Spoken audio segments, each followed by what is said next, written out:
Introduction. The crow's synchronicity, the inescapable calling. Stop your hand.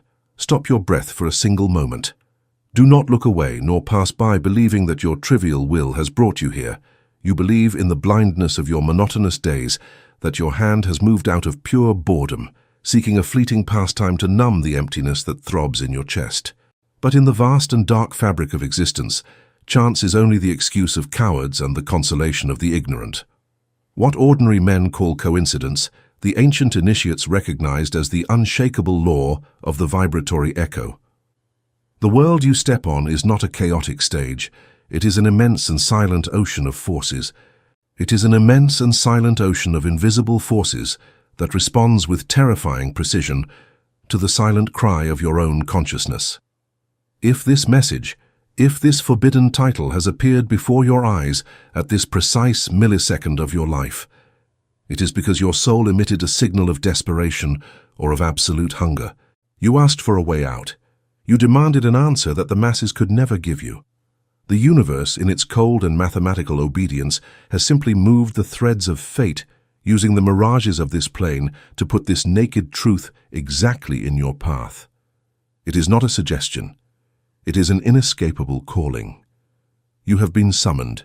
What you are about to hear is not docile philosophy to comfort the weak, nor empty hope for those who enjoy their role as victims. This is the knowledge reserved for the few, the hidden doctrine that has been guarded in the shadows to protect it from the profanation of the mediocre. By hearing these words, you are crossing a threshold. You are crossing a dark threshold from which there is no possible return. If you decide to leave now, you can go back to your leaden sleep and pretend you were never here. But if you decide to stay and allow this voice to penetrate the halls of your mind, you must know that you are signing an irrevocable contract with your own destiny. Ignorance will cease to be your protective shield.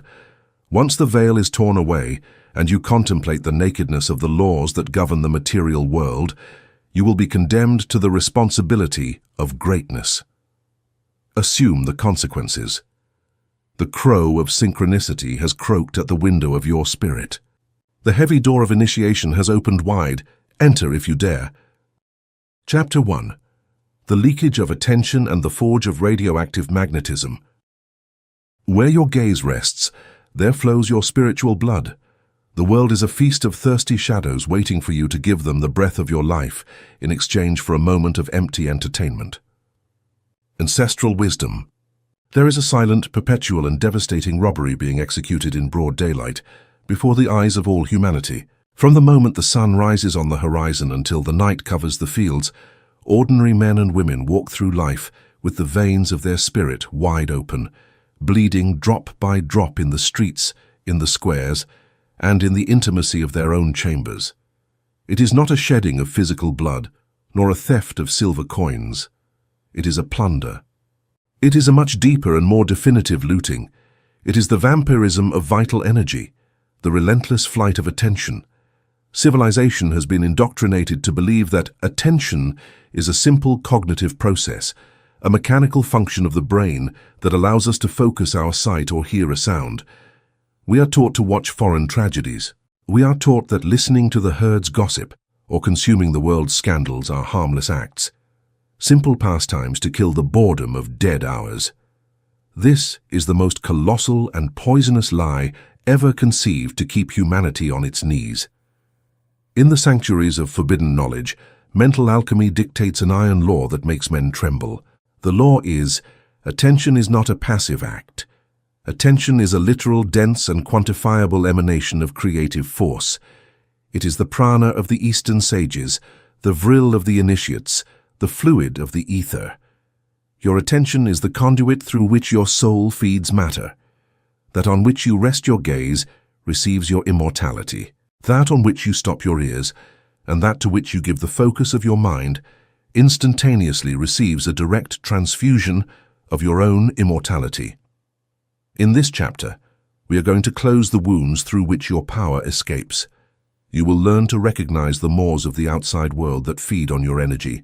Mastery is near. You will master the cruel and necessary art of tactical apathy. You will discover that, by sealing the fissures of your attention, vital energy will accumulate inside you until you become a radioactive colossus, endowed with a magnetism capable of bending the will of the earth without moving a single muscle. The forge begins now. The parable of the lotus pond. To illustrate the blindness of the man who wastes his vital energy, we must travel to the ancient teachings of the desert monks, who knew the absolute value of silence and containment. Old scrolls tell that in the center of a remote oasis lived a hermit in care of a sacred pond. Its waters were not common, they were pure and crystalline. They possessed the virtue of making the most beautiful and fragrant lotuses bloom. The beauty of the flowers granted unshakable peace to whoever contemplated them. The secret of the pond resided in its depth and its stillness. It was fed by a small and fragile underground spring, but the hermit had built a perfect stone wall around it. Not a single drop of water escaped into the desert. All the energy of the spring accumulated in the center, creating the pressure necessary to sustain the life of the lotuses. One day, a young traveler arrived at the oasis.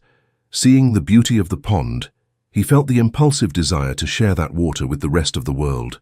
The hermit warned him that the water of the sacred spring was limited, and that its purpose was to nourish the flowers of inner wisdom, not to water the sterile sands of the outside.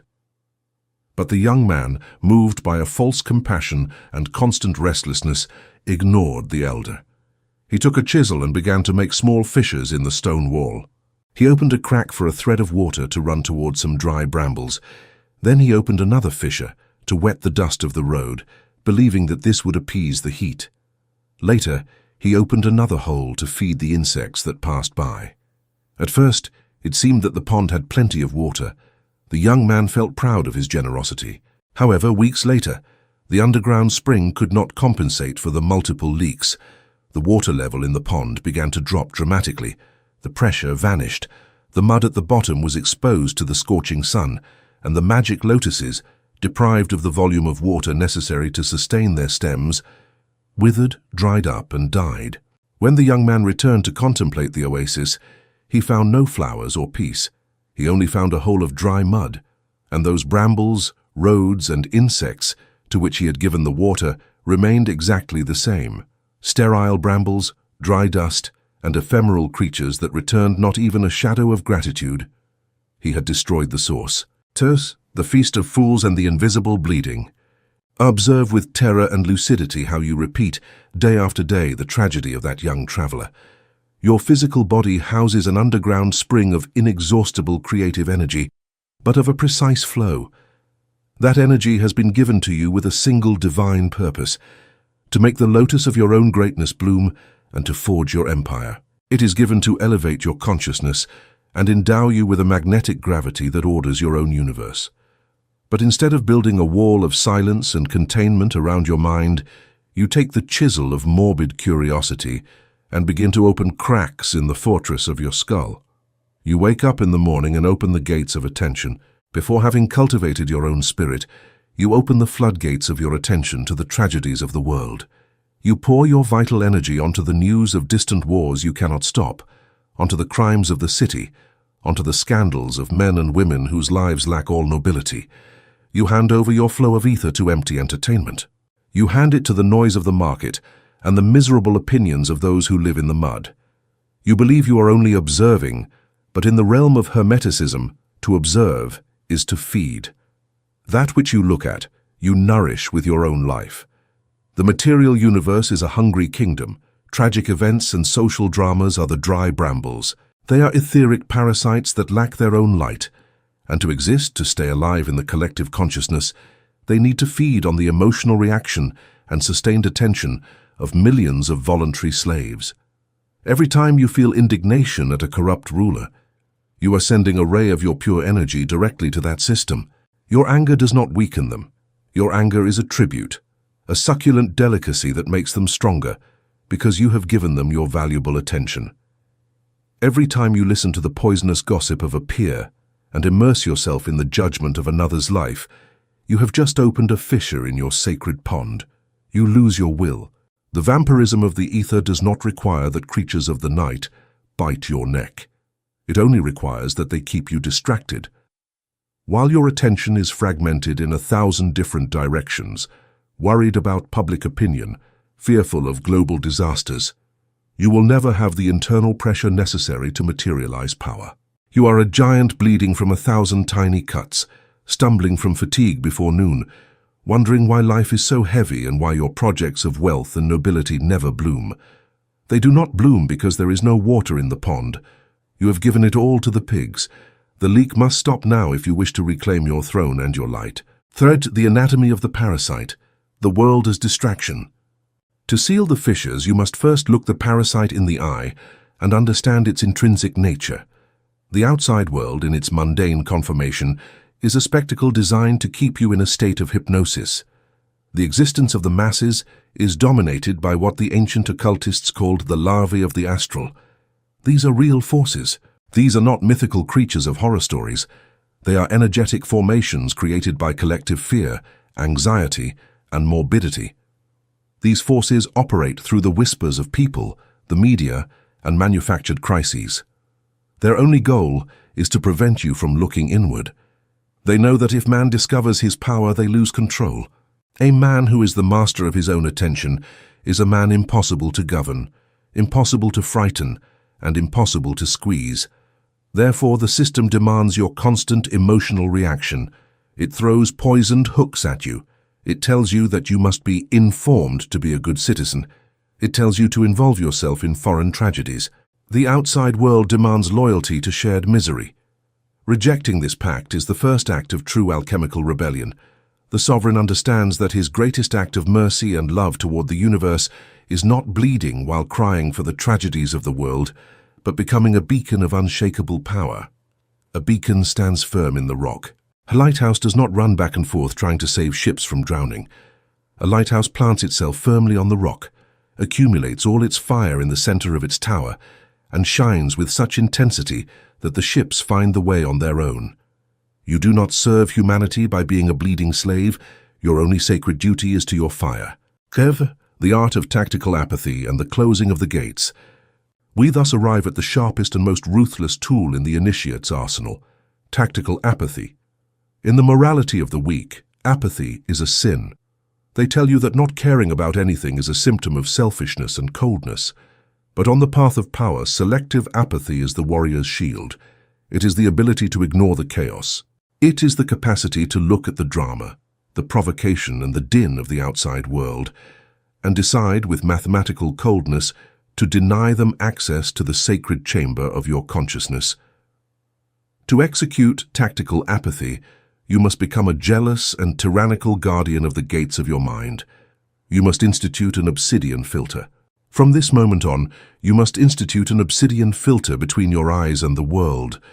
Every time information, a conversation, or an event tries to capture your gaze, you must subject it to the guillotine of an unnegotiable question. Does this elevate my empire, purify my spirit, or multiply my wealth? Or is it simply a thief? If the answer is that it is a thief who comes to steal your breath, the sentence must be immediate and absolute. You do not debate with distraction. You do not justify yourself. You simply withdraw your attention, like one who turns his gaze away from a stone in the road. Let men discuss the political climate. You will keep your silence. Let your acquaintances crawl in the mud of jealousy and mutual resentment. When they come to tell you their poison, you will stand up and leave the room without giving explanations. Let the news announce the end of the world every dawn. Your world will not end, because the keys to your destiny do not reside on the outside. You are free. The act of violently withdrawing your attention from the mundane produces a shock in your environment. At first, people will call you arrogant. They will say you have become inaccessible, distant, and cold. The parasite will writhe with hunger and bang on your walls, demanding that you return the food of your emotions. Endure that pressure. Enjoy the offense of the weak. Their anger is the undeniable proof that you have ceased to be their prey. You have sealed the fissures of your pond. The water of your life no longer spills onto the dead sands. You are accumulating the pressure necessary for true creation. The silence is your fortress, and your focus is your greatest weapon. Fear the accumulation of vril and the pressure of the forge. What happens when a mighty river is stopped by an immense concrete dam? The water, which before was dispersed gently across the plain, begins to accumulate. Its level rises inexorably. its weight multiplies by millions of tons, and that accumulated pressure, when channeled through the correct turbines, is capable of lighting nations. This is the exact physics of contained attention. When you spend days, weeks, and months applying tactical apathy, when you stop spilling your energy in anger, idle lust, gossip, and fear, the vril, your vital energy, has nowhere to escape. The force that was once dissipated now crashes against the sealed walls of your own consciousness. The energy returns toward the center. It accumulates in your chest. It descends toward your belly. Your physical body becomes a high-pressure furnace. In esoteric texts, this process is called the condensation of the aura. At first, you will feel this accumulation as physical discomfort. You will feel a strange heat in your entrails. You will feel a nervous energy that struggles to get out. Your ego, addicted to bleeding, will beg you to turn on a screen, to seek a conflict, or to seek someone's approval to open the escape valve and relieve the pressure. The mandate of alchemy is, endure the burn. Do not open the valve. You must tame that wild force and make it stay. You must force it to remain within the cauldron of your own being. Sit in absolute silence. Close your eyes and breathe, forcing that accumulated energy to circulate through your spine, nourishing your cells, hardening your will, and expanding the limits of your consciousness. When you keep your energy sealed, your vibration changes state. You cease to be a porous and light body, dragged by any current of air, to become a mass of immeasurable gravity. Your being becomes dense, dark, and brilliant like hematite. You have stopped giving your strength to the external illusion and have forged it on the anvil of your own throne. The pressure is the secret of your future sovereignty. As the irradiation of the initiate, the radioactive magnetism. It is in this state of divine pressurization where the most terrifying and fascinating phenomenon a human being can experience occurs, the birth of radioactive magnetism.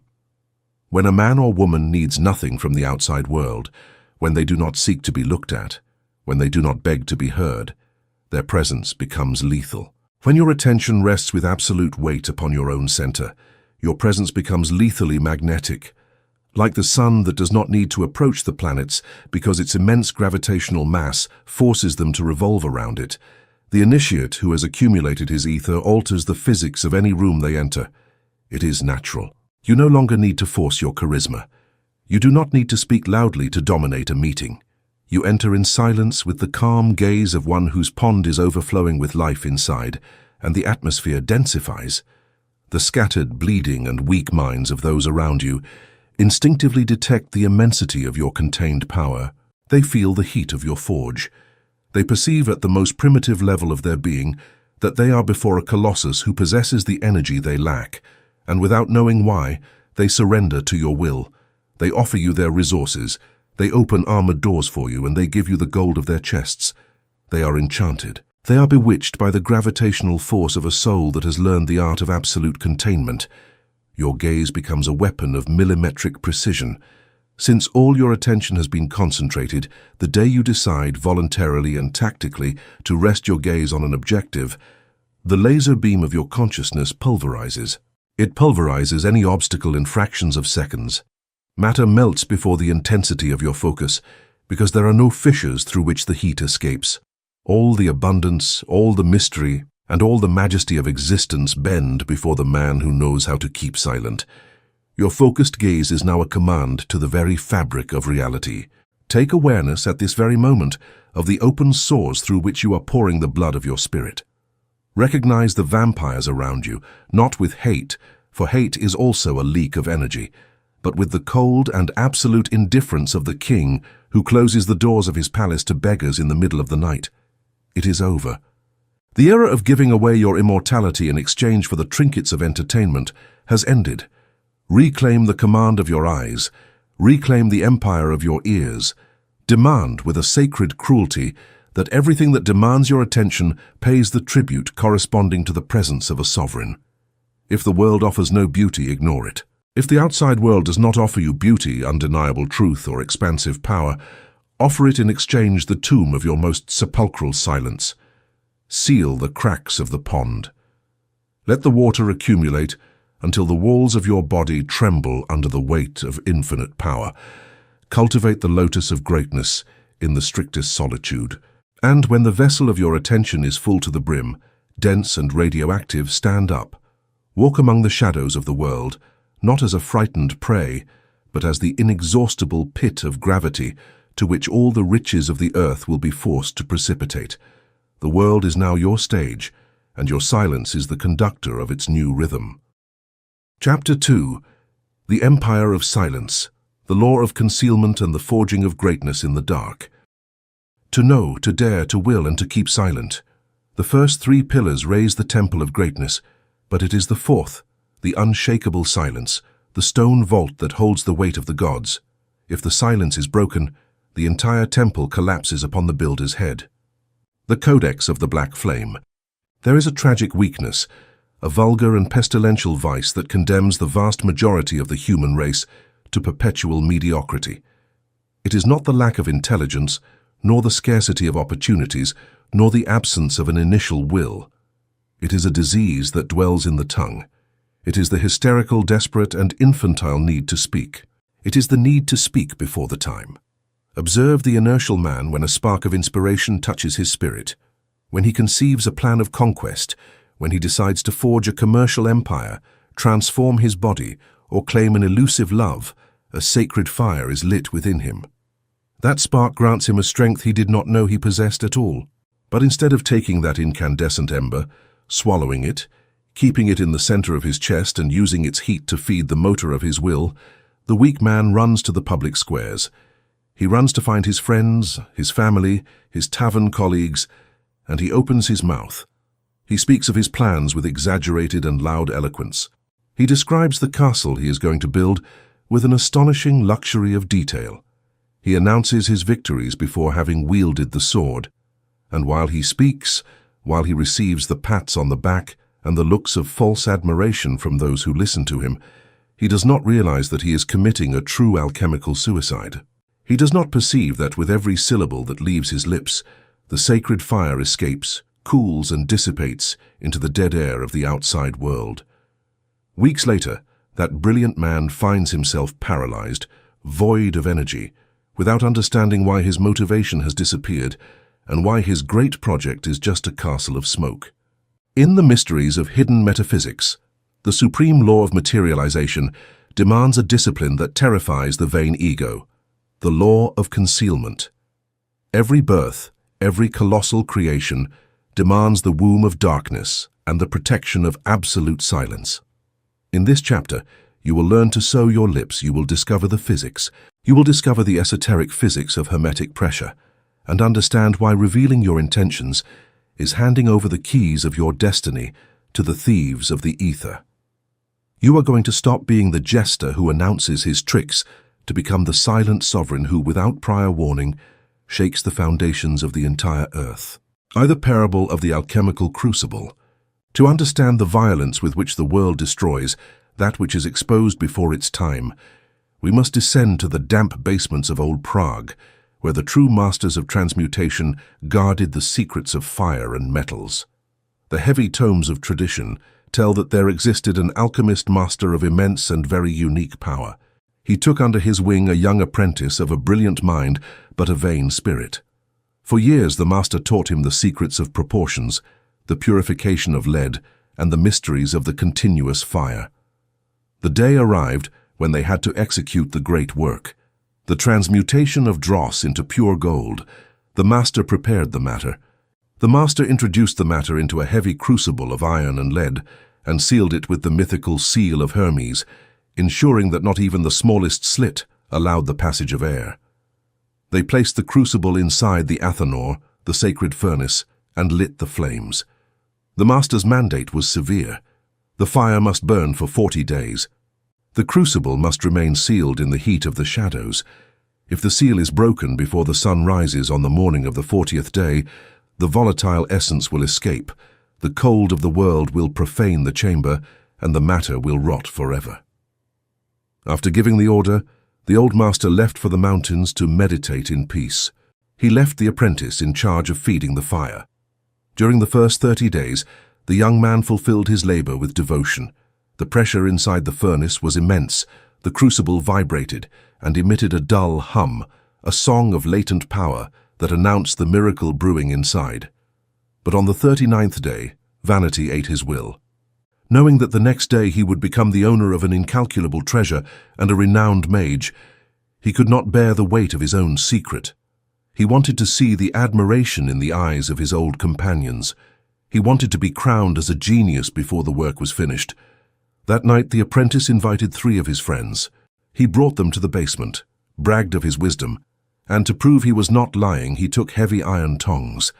Ignoring the supreme law, he broke the seal of Hermes and slightly opened the lid of the glowing crucible so his friends could see the radiance of the transmuted matter. In that exact instant, the cold air penetrated the chamber. There was no grand explosion. Only an agonizing hiss was heard, like the sigh of a ghost escaping into the shadows. The red and golden glow that illuminated the bottom of the crucible went out suddenly, swallowed by an instantaneous darkness. When the master returned at dawn on the 40th day and saw the broken seal, he did not shout. He walked to the furnace, tipped the crucible onto the stone table, and instead of the dazzling gold that should have crowned the great work, only a pile of grey, cold, putrid and useless dross fell out. The old man looked into the terrified eyes of the apprentice, and with a coldness that froze the blood dictated his final sentence. Gold is forged only in the cloister of secrecy. The open mouth is the freezing wind of ruin.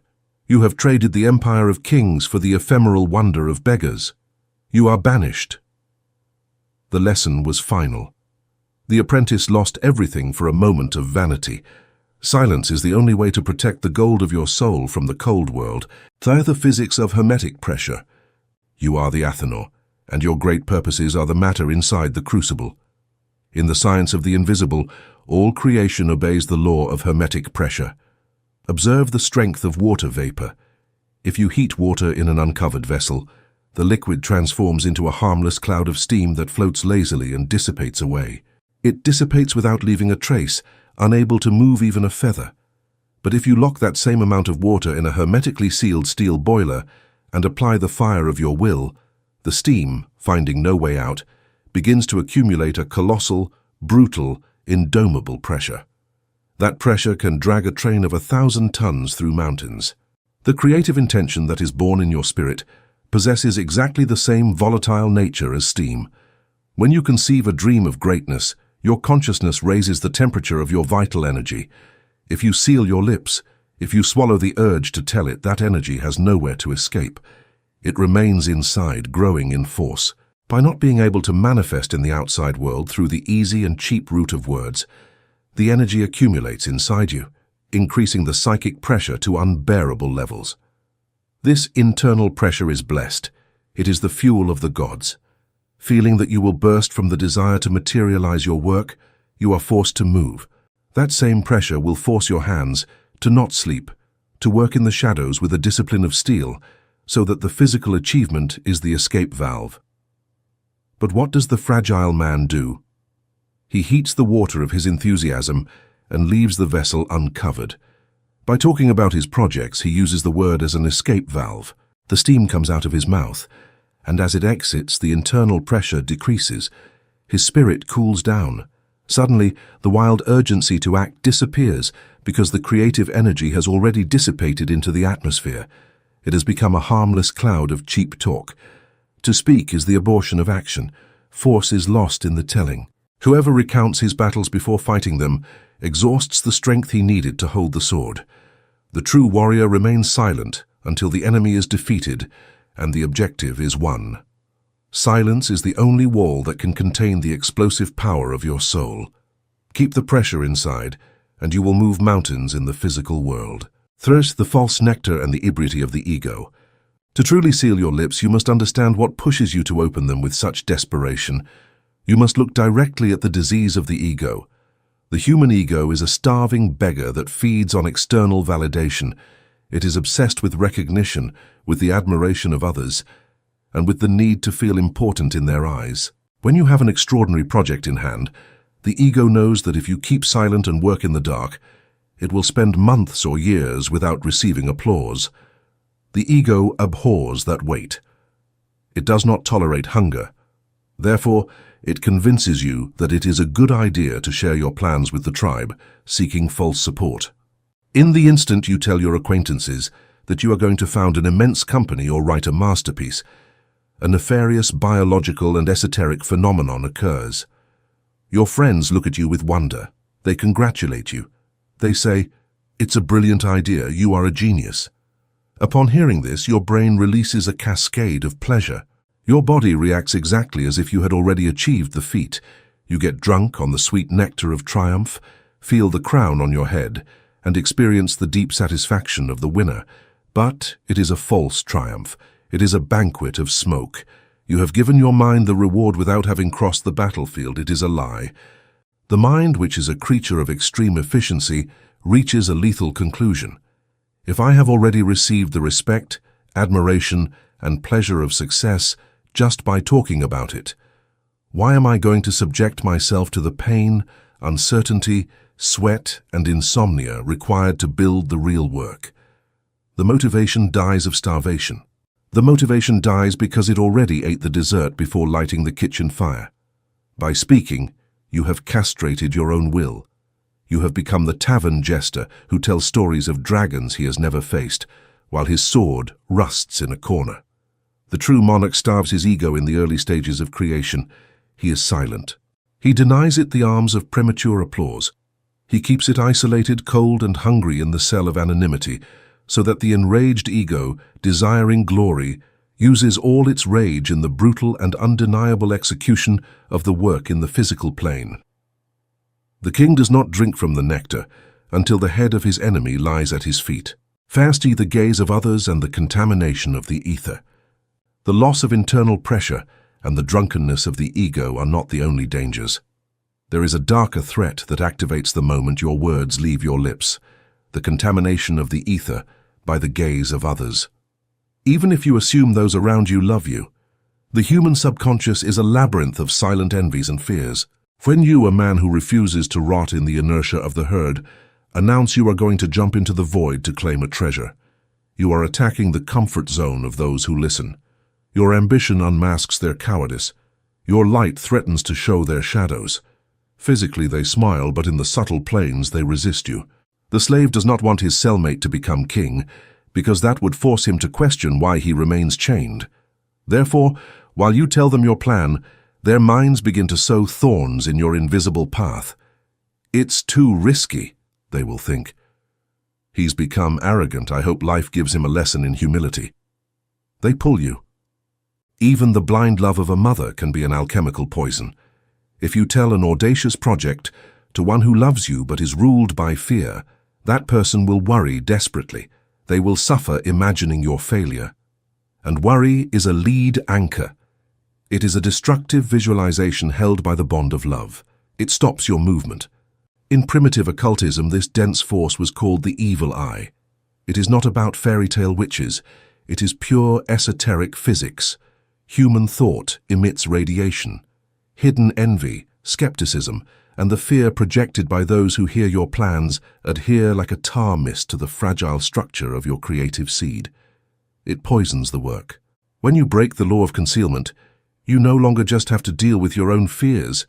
You have to drag the dead weight of the skepticism and cowardice of everyone you told your intentions to. The wise man does not allow the dirty soul of vulgar minds to step into his sanctuary. He covers his works with the mantle of absolute mystery. Bear the fourth pillar of the Sphinx. Approach the burning sands of antiquity and contemplate the effigy of the great Sphinx of Giza. That stone colossus was not sculpted as a simple monument. It is the guardian of the four fundamental pillars of magical power and absolute mastery over existence. The Hermetic axiom dictates four virtues: to know, to dare, to will, and to silent. To know represents pure intelligence. It is the mastery of the laws of the universe. To dare represents reckless courage. It is the audacity to jump into the abyss. To will represents the iron will. It is the unstoppable motor. Many men master these first three pillars. They are smart, brave, and tenacious, yet their works fail. They fail because they ignore the supreme mandate of the Sphinx, the fourth pillar that seals the operation: to keep silent. Silence is the unexpugnable wall that protects the other three powers. It is the dome that isolates the magical energy from the world's corrosion. The true master does not need to explain. He simply acts. The true master does not preach what he dares to do. His audacity is evident when the throne has already been taken. He does not announce what he wants. His will materializes suddenly, leaving spectators paralyzed. The Sphinx is the emblem of infinite power. Precisely because it has never opened its stone lips, it remains a mystery. It guards the secrets of pharaohs and the mysteries of stars, immutable, serene, heavy, and terrifying in its absolute silence. He who learns to be silent acquires the density and inscriptability of the Sphinx. To be like the Sphinx is to be invulnerable to the judgment of the world. Silence is the final seal of the true sovereign. First see the forge in the darkness and the burst of the king. Seal your jaw. From this precise moment, impose a state of siege on your vocal cords, your goals, your spiritual revelations, the money you are about to earn, and the lands you will conquer must become a secret kept under 7 lead keys in the deepest catacomb of your soul. Walk through the world of mortals with an inscrutable smile. When they ask what you are doing, respond with cordial vagueness. Talk to them about the weather, about banalities, about whatever they want to hear. Let them believe you are an ordinary man, that you are stuck, that your days pass in the same inertia in which they drown. Do not defend yourself against those who doubt you. Silence is power. Do not waste your saliva trying to prove the vision of an eagle to a fool. Accept being underestimated. Enjoy the tactical privilege of going unnoticed. Darkness is the mantle that protects you from enemy archers. While the world sleeps in the illusion of your passivity, you will be descending every night to the underground forges. There, in the sepulchral silence where no one sees you, you will unleash the god of war. You will strike the anvil with a sacred violence, without spectators, without applause, without seeking comfort. You will endure the extreme heat of the closed crucible. You will accumulate pressure until your veins burn and your eyes glow. Every majestic birth demands the solitude of the cloister. Diamonds crystallize in the suffocating blackness. The butterfly reassembles in the absolute enclosure of its silk coffin. The child forms in the mute abyss of the womb. Premature light kills creation. And one day, without warning, the seal will break from within. The seal will break not by your vanity, but by the weight of the finished work. The doors of your castle will burst open. You will come out into the sunlight dressed in majesty.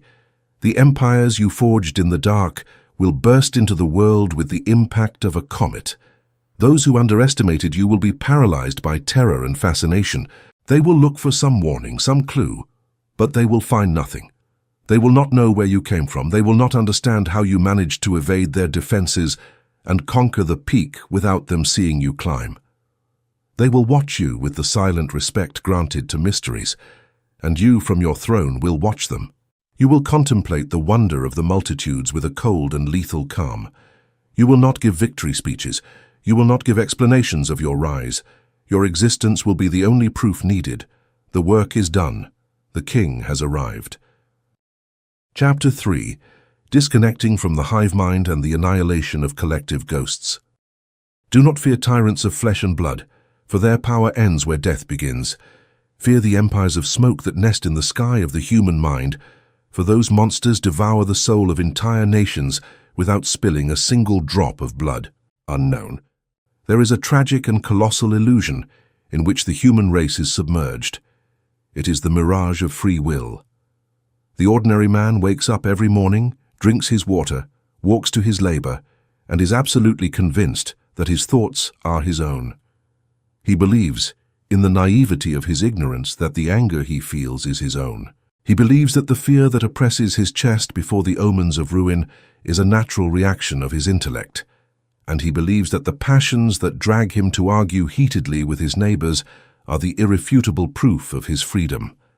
But if an initiate, a master with cleared spiritual vision, contemplated the multitudes, if he saw them from the top of a mountain, he would not see millions of free individuals walking the earth. He would see an immense and docile flock of puppets tied by invisible threads that stretch toward the sky. He would see that those threads end in the claws of gigantic, dark and voracious entities, formed by clouds of dense mist. These entities are not mythical gods, nor demons emerged from the underworld. They are beasts engendered by men themselves. In the doctrines of classical occultism and hermetic magic, these creatures are known by a fearsome name, the egregores. An egregore is an energetic entity, an autonomous psychic body that comes to life. It comes to life when thousands or millions of human beings focus their attention, their fear or their adoration on the same idea. And once the beast wakes up, its only purpose is to subdue its creators to ensure its own food. In this chapter, we are going to tear off the veil of the hive mind. We will descend to the anatomy. We will descend to the anatomy of psychic parasitism so that you understand why humanity lives enslaved by its own collective terrors. You will discover the supreme art of disconnection, and you will learn to wield the guillotine of indifference to cut the threads that tie you to the mud of the masses. Reclaim your sovereign crown. The parable of the idol of ash. To understand how men hand over their power and create their own executioners, we must open the heavy volumes of the legends of ancient Mesopotamia and remember the story of the citadel of Calin. They say Calin was a prosperous and peaceful city. One day news came that a terrible plague and an army of barbarians were approaching. Although the threat was still far away and the walls were strong, panic seized the citizens. Heralds shouted calamities on the corners, mothers cried in the streets, and fear poisoned the air. In their desperation, the high priests of the city ordered an immense idol of clay, ash, and iron to be built in the central square. They told the people that that idol, if they prayed to it with enough fervor, would come to life and protect them from evil. Day after day, night after night, the 50,000 inhabitants of Calin knelt before the monstrous statue. They cried, they screamed in terror. They cut their hands to offer their blood. They begged for salvation. And then, the unnatural happened.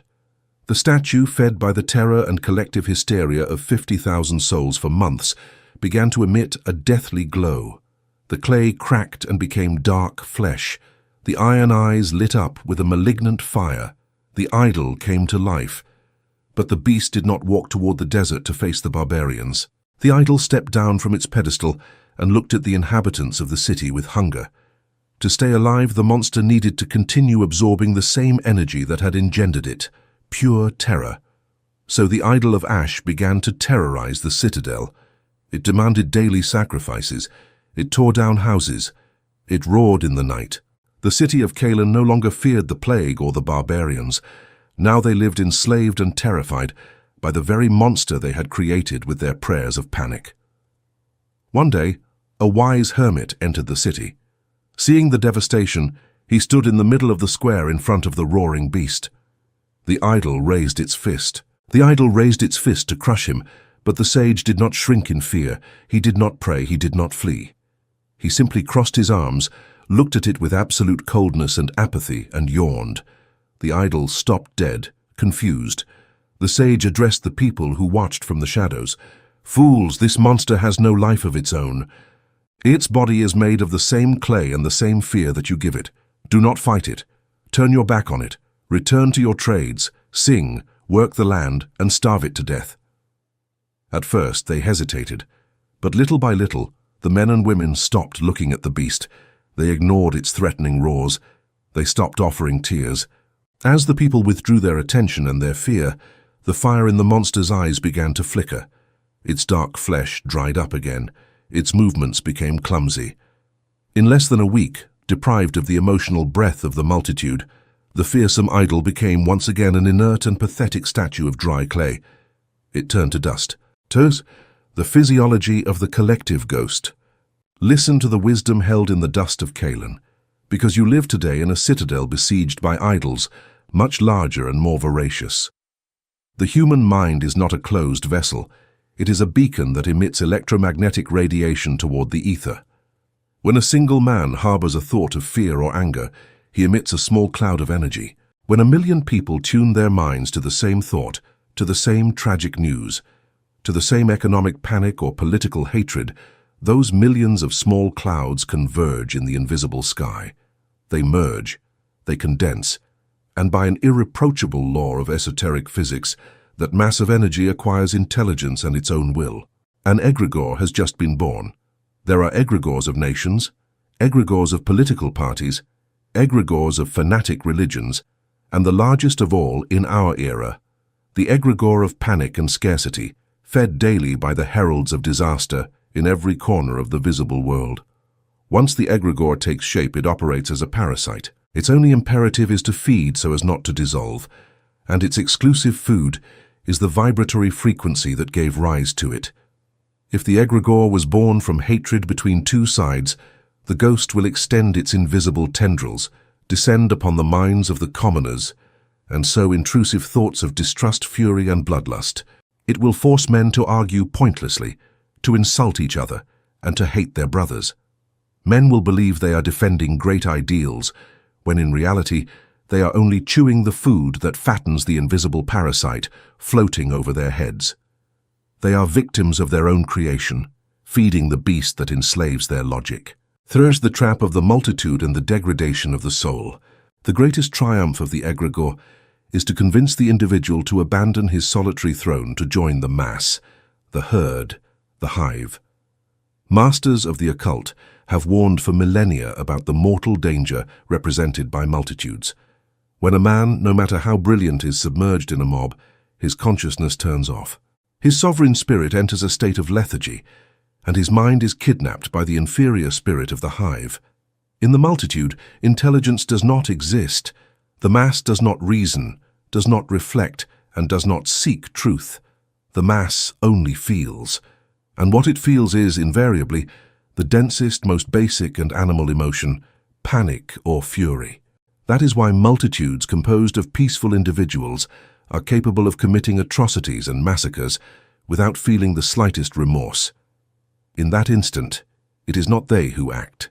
They are the physical body, the hands, and the feet of the egregore that has possessed them, and is using them to devour the material world. It is possession. The tyranny of the egregore is so perfect that you do not even need to be physically surrounded by people to fall into its trap. Today, the individual sits alone in his room, fixes his eyes on the crystals of long-distance communication, and lets himself be intoxicated by news, vulgar opinions, and global panic. He is now in the hive. The umbilical cord of the monster adheres to the base of his skull, and the vampirism begins. You feel the world is a dark place. You feel the economy will collapse. You feel the enemy is lurking. You feel exhausted, depressed, and without strength to lift your own destiny, because your prana is being sucked up by the collective ghost, for the illusion of opposition and the food of hatred. This is where the unwary traveler commits the most disastrous mistake of his spiritual life. The man realizes that the system is corrupt. He discovers that there is a tyranny imposed on his people. He fills his chest with noble indignation, raises the sword of justice, and declares war on the egregore. He becomes a fanatic. He spends his days debating, insulting those who defend the tyranny, protesting with fury and filling his mind with hatred towards the enemy. He believes he is destroying the monster, but he ignores the most macabre law of collective magic. The egregore feeds on resistance. In the realms of energy, devotion and hatred are the same. They are the same vibratory substance, only rotating in reverse. Fanatical love and fierce hatred share the same boiling temperature, the same obsessive fixation, and the same waste of vital force. The egregore of a tyrant does not care at all if you kneel to pray to him, or if you rise with clenched fists shouting curses. In both cases, you are giving him your attention. In both cases, your emotion is being channeled toward him. The slave who hates the master with fury is as tied to the chain as the slave who adores him. Furious resistance is the most succulent feast for the ghost. While you fight against shadows, the shadows will have substance. The art of disconnection, the guillotine of indifference. The only way, the absolute and solitary way to annihilate the power that the hive mind has over your destiny, is to wield the coldest, cruelest, and most majestic weapon in the arsenal of kings, the guillotine of indifference. Let us return to the lesson of the sage in Kalen. There are no swords that can wound smoke. The only way to kill a ghost is to condemn it to absolute hunger. And to starve the egregores that have parasitized your life, you must subject your mind to a quarantine of tactical isolation. You must apply a surgical cut to the invisible umbilical cords.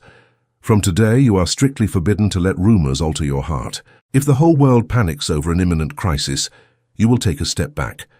You will contemplate the terrified crowd, you will hear the din of those who wail, but you will not move a single facial muscle. You will wrap yourself in a dome of spiritual glass. You will flatly and coldly refuse to give a single drop of emotion to disaster. You will not comment on the disputes of the common people. When at the table they try to drag you into a debate about sides or collective fears, you will remain in a frozen silence. When they demand your opinion, you will respond with the apathy of one who contemplates the struggle of two ants in the dust. You are above the game. True indifference is not ignorance. It is an act of calculated sovereignty. It is telling the universe, I know the game the shadows are playing, but I refuse to give them the fire of my attention. By withdrawing your attention, by depriving the egregore of your indignation and fear, the cord that united you to the beast rots and breaks. In the instant that disconnection occurs, you will experience an amazing physical lightness. It is as if you had released a 100-pound iron yoke that you carried on your neck without knowing it.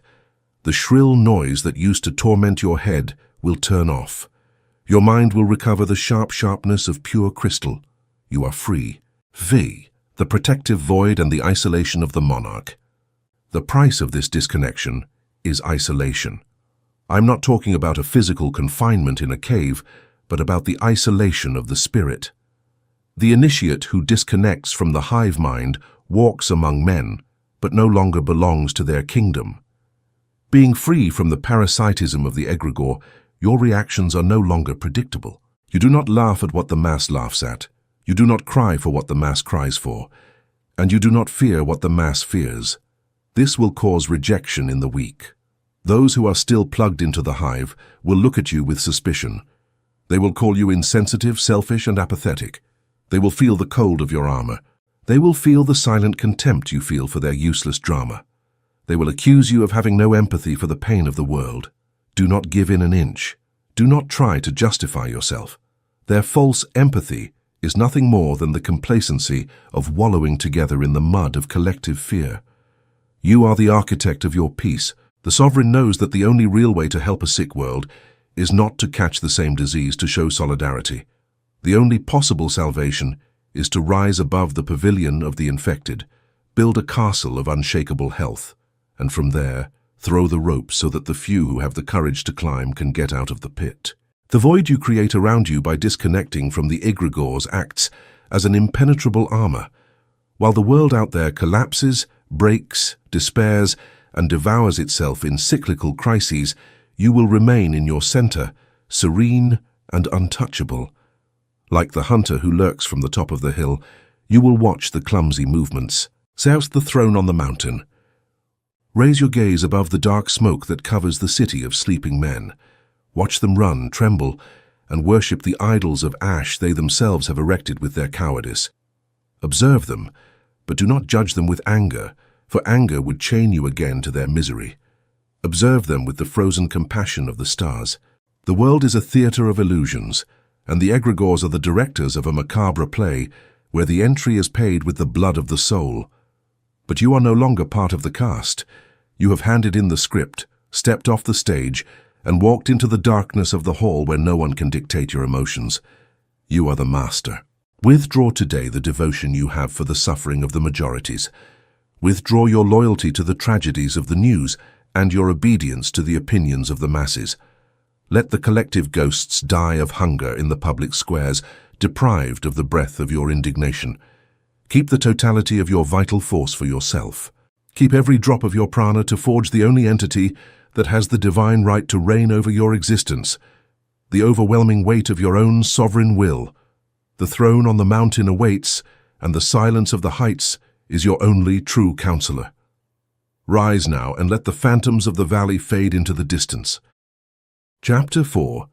Governing the Rhythm and the Art of Sovereign Imperturbability.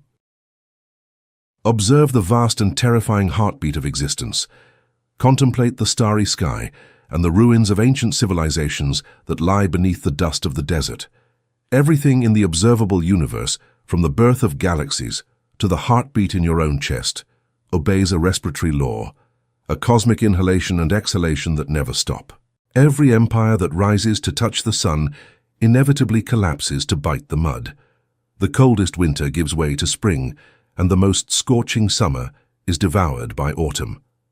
The universe is an immense and heavy steel pendulum that oscillates perpetually between two extremes, and the ordinary man has committed the stupidity of tying himself.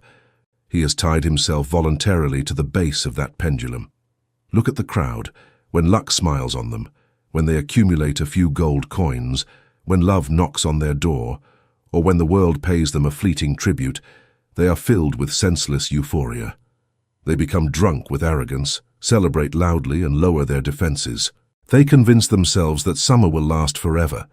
But the supreme law of the universe lacks mercy.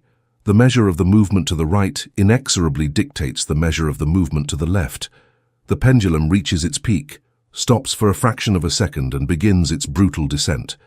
The gold vanishes and love is corrupted. Tragedy knocks on the door, and those same men who yesterday laughed with pride, today crawl in corners tearing their garments, drowned in a miserable depression, wondering why the heavens have abandoned them. They are thrown from light to darkness, and from darkness to light again and again, until old age and madness consume their bones. They are victims of the rhythm. In this chapter, we are going to break the chains that tie you to the base of the cosmic clock. You are going to enter the science of the highest occultism to learn the art of higher polarization. You will discover that, although you cannot stop the movement of the universe, you possess the absolute power. You possess the power to raise your consciousness above the edge of the blade, becoming the untouchable master of your own destiny. The rhythm will no longer be your executioner, but the music to which you dance from the heights of your center. Prepare to climb the axis of the world, and look down upon the storm with eyes of frozen fire. The parable of the sapphire seal. To understand the treacherous nature of emotion and the poison of extremes, we must travel back in time to the courts of ancient Babylon, where magic and the wisdom of the sages governed the fate of kings. The annals of mystery tell that there existed a fearsome emperor, a conqueror of nations and owner of incalculable riches. However, despite his immense military power, the emperor was a miserable slave to his own passions. His mind was a leaf blown by the storm. When his armies crushed an enemy nation, the emperor organized banquets of unrestrained euphoria that lasted for weeks. He became blind with arrogance, neglected his borders, and wasted his treasure. But when a drought hit his lands or a rebellion broke out in a distant province, the same emperor locked himself in his chambers, pale with terror, paralyzed by anguish, and plunged into a melancholy so deep that he could not utter a single command. Aware that his emotional oscillations would destroy his reign, he called for a master. He called for the wisest and oldest of his alchemists, a silent man who inhabited the caves of the Crystal Mountains. "Master," the emperor begged him, "my spirit is a sea in a storm. When I win, glory makes me stupid and blind. When I lose, fear turns me into a coward. Make me an artifact, a magic amulet that restores my sanity. A talisman that protects me from the drunkenness of victory and rescues me from the despair of defeat." The alchemist nodded in silence and retired to his forges. Months later, he returned to the throne room and handed the emperor a sober and cold ring, forged in meteoric iron, set with a dark sapphire as deep as the night. "Majesty," the old man whispered, "this is not a talisman of vulgar sorcery. I have engraved an inscription on the hidden part of the ring under the stone, where it directly touches your skin. When the world kneels at your feet and you feel that you are an untouchable god, take off the ring and read the inscription. It is your anchor. And when the world crumbles around you and you feel that death is the only way out, take off the ring and read exactly the same inscription. Only then will you preserve your empire." Years later, the emperor fought the greatest battle of his history. His enemies were crushed.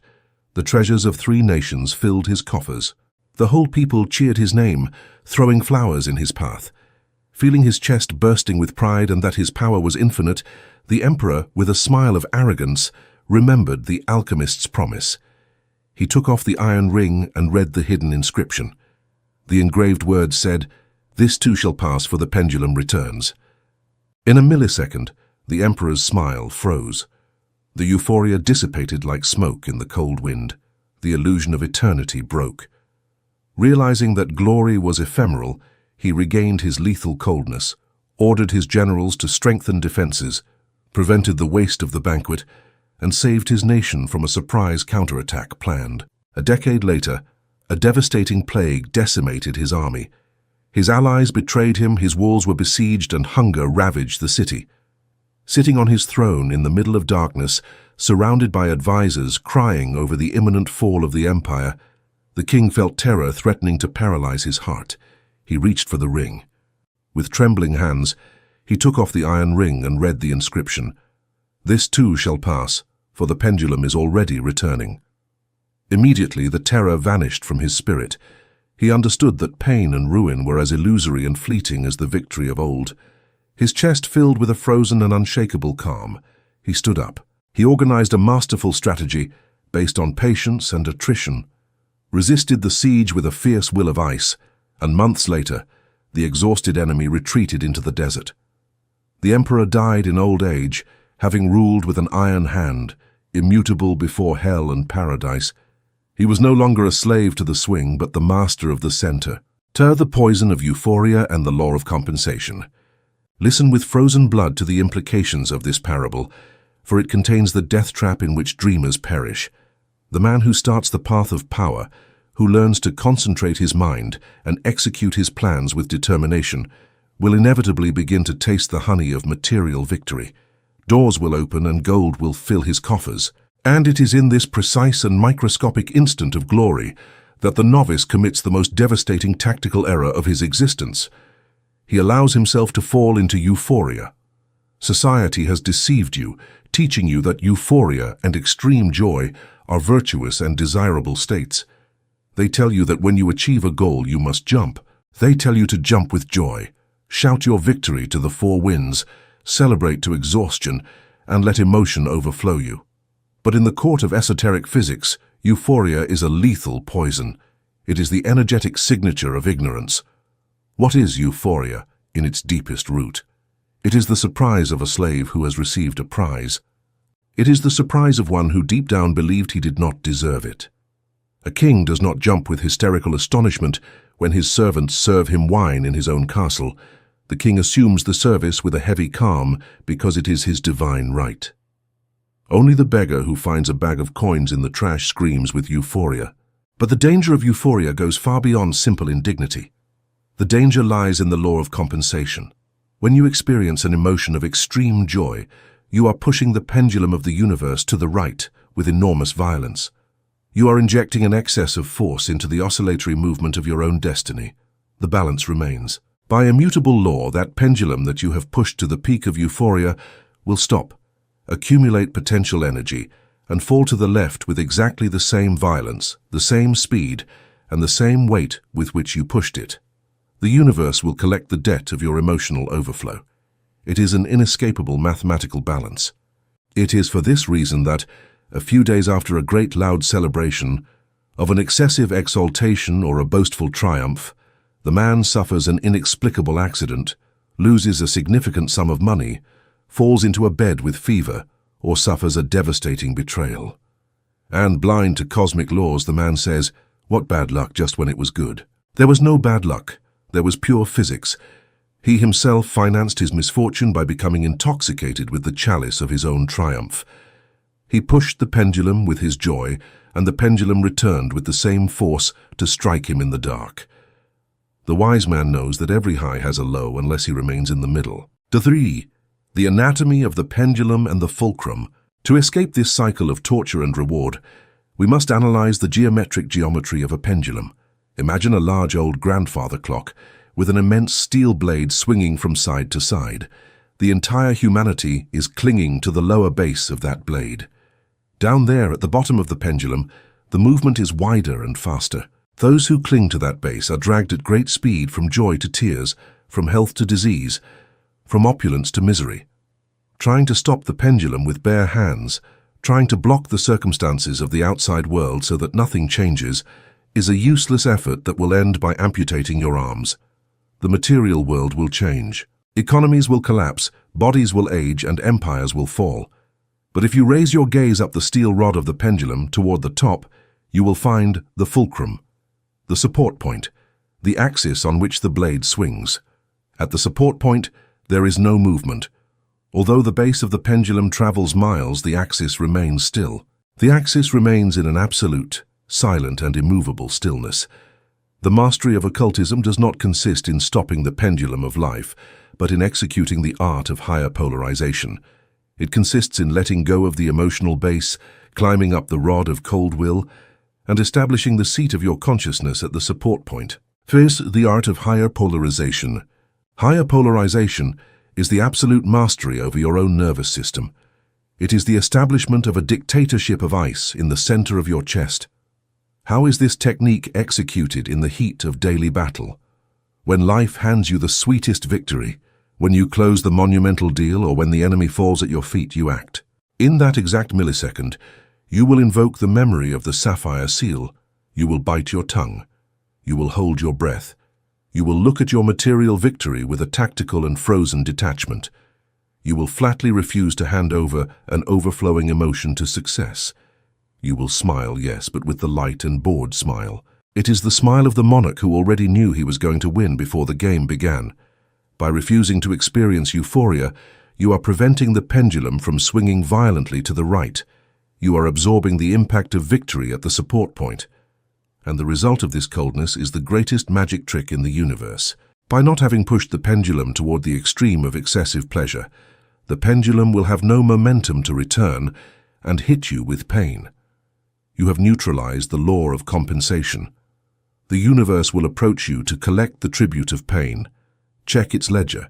See that you did not exceed in joy and leave empty-handed. It will leave you to enjoy your wealth and material power without having to pay the toll of misfortune. And in the same way, when the outside world enters chaos, when markets crash, when a storm threatens to sweep your lands, or when betrayal appears at your table, the animal instinct will demand that you cry and enter into a panic. In that crucial second, you will apply the same ruthless rule. You will retreat to the support point. You will look at the outer disaster and refuse to involve your soul in the mud. You will remember that the fire that consumes matter has no power to burn the spirit. You will contemplate your ruin with a deep and sovereign apathy. The demons of fear will die of hunger in front of you. By refusing to suffer, by refusing to vibrate on the scale of panic, the pendulum of misfortune will slide over your armor of indifference without being able to drag you to the abyss. You have become the supreme spectator. The material world moves, but you remain anchored in stillness. Majestic apathy and the disappointment of vultures. This posture of coldness and equanimity will not turn you into a lifeless being, as ignorant men fear confusing peace with death. On the contrary, higher polarization will grant you a reserve of energy so colossal that your simple daily movements will be charged with a crushing gravity. You become a pillar of silent, heavy power. When you assume mastery of the pendulum, you become an indecipherable and terrifying creature to the rest of humanity. Society, the press, your adversaries, and energetic parasites operate under the premise that they can control a man if they can predict his emotions. If the enemy knows he can provoke anger, he governs you. If the flatterer knows he can buy your favor through praise and make you feel euphoric, the flatterer dominates you. If the financial system knows it can terrify you with the threat of poverty, the system is your owner. The emotional man is a puppet with very thick strings, easily manipulated by anyone who passes by on the street. But when the world tries to pull your strings and discovers that you have cut them with the scissors of neutrality, when the provocateur insults you and you look at him with the same cold expression with which you look at an old piece of furniture, when the flatterer sings your praises and you nod without vanity, the world enters panic. The energy vultures retreat confused. They cannot read you. They cannot predict your next step. By not offering them the friction of hate or the softness of need, you become unmanageable. Your imperturbable silence becomes a psychological weapon of mass destruction. Your competitors will make huge mistakes guided by desperation. Those around you will seek your favor with a respect bordering on reverence, because in a world where everyone is dragged by hysteria, the only man who remains still in the middle of the hurricane is perceived, instinctively and undeniably, as the legitimate owner of the wind. Your stillness is the command that quietens the storm. Chapter 5. Voluntary Sacrifice and the Unbribable Scale of the Cosmos. The slave prays, hoping that the heavens will give him gold as a gift. The monarch walks toward the forge, throws his most beloved pleasures into the fire, and demands that existence return to him the exact weight of his ashes in the form of absolute power. The Codex of the Black Flame. There is a poisonous and deeply rooted dream in the heart of the multitudes. It is the infantile fantasy of the free miracle. The ordinary man, consumed by the inertia of his days and the weight of his own mediocrity, kneels in the darkness of his bedroom and raises pleas to the infinite. He asks for overflowing wealth. He demands an unshakable love, claims an iron health, and dreams of the absolute respect of his peers. And after uttering his demands, he crosses his arms and waits. He waits for existence in an act of supposed mercy to descend from the heavens and deposit these treasures in his lap, without asking him for absolutely anything in return. He believes that the universe is a charity institution. He believes that his past suffering has granted him a credit, a right to be compensated. He ignores in his monumental blindness that existence operates under the rigor of a ledger of an unnegotiable mathematical coldness and accuracy. It is a system of perfect balance. In the ancient mysteries of alchemy, the law that governs the transmutation of matter and human destiny is unshakable. The law of equivalent exchange. You cannot obtain something of supreme value if you are not willing to destroy, burn, and deliver something of identical vibratory weight. For a new order to be born, the old must die. For a new order to be born, the old order must be sacrificed. Greatness is not a gift, it is bought, and the currency of exchange is never metallic gold, but the voluntary detachment from that which you cling to most. In this chapter, we are going to destroy the altar of spiritual beggary. You will learn that the pain of detachment. You will learn that the pain of detachment is not a punishment, but the price of admission to the domains of power. You will discover the majesty of voluntary sacrifice, the supreme act by which the carbon man tears off his own skin to force the cosmic scale to deliver to him in exchange immortality. It is the trade of the soul, the parable of the beggar and the ash staff. To illustrate the misery of those who desire gold without delivering the dross, we must enter the dusty streets of ancient Samarkand, city of merchants, mages, and beggars, where the legends of transmutation were whispered in the corners. They say that at the gates of the great bazaar there lived a beggar named Tariq. For 20 years, Tariq had dragged a lame leg, leaning on an old and knotted staff made of ash wood. His staff was his most prized possession. With it, he feigned a much more serious lameness than he actually suffered, managing to awaken the pity of rich travelers who, moved by his miserable appearance, threw him copper coins. Tariq hated his poverty, but he loved the compassion of others that his staff procured for him. One evening, an old man in a dark robe and penetrating eyes stopped in front of him. He was a master alchemist, a forger of metals, who had mastered the art of the philosopher's stone. The old man looked at the beggar and read his soul. The old man, reading the greed in his soul, offered him an unusual deal. "I have seen your misery, Tariq, and I have decided to open the doors of opulence to you," said the alchemist, pulling out from under his cloak a small crucible of glowing iron, whose fire did not consume his hands. "This is the crucible of equivalent exchange. Throw inside it any object that belongs to you, and the fire will devour its form to return to you exactly its same weight in pure gold." The eyes of Tariq flashed with a feverish greed.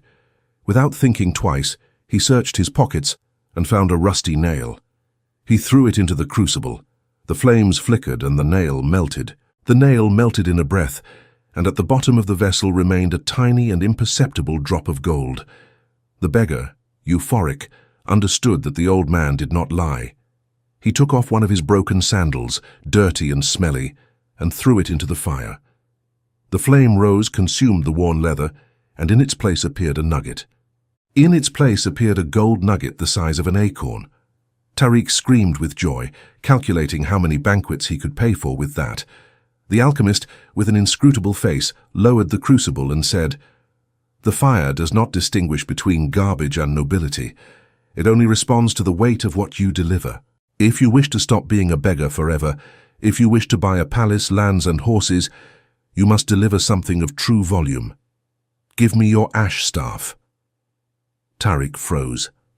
He looked at the fire and then looked at his knotted staff. That piece of wood was heavy. If he threw it into the crucible, the gold would be enough for a life.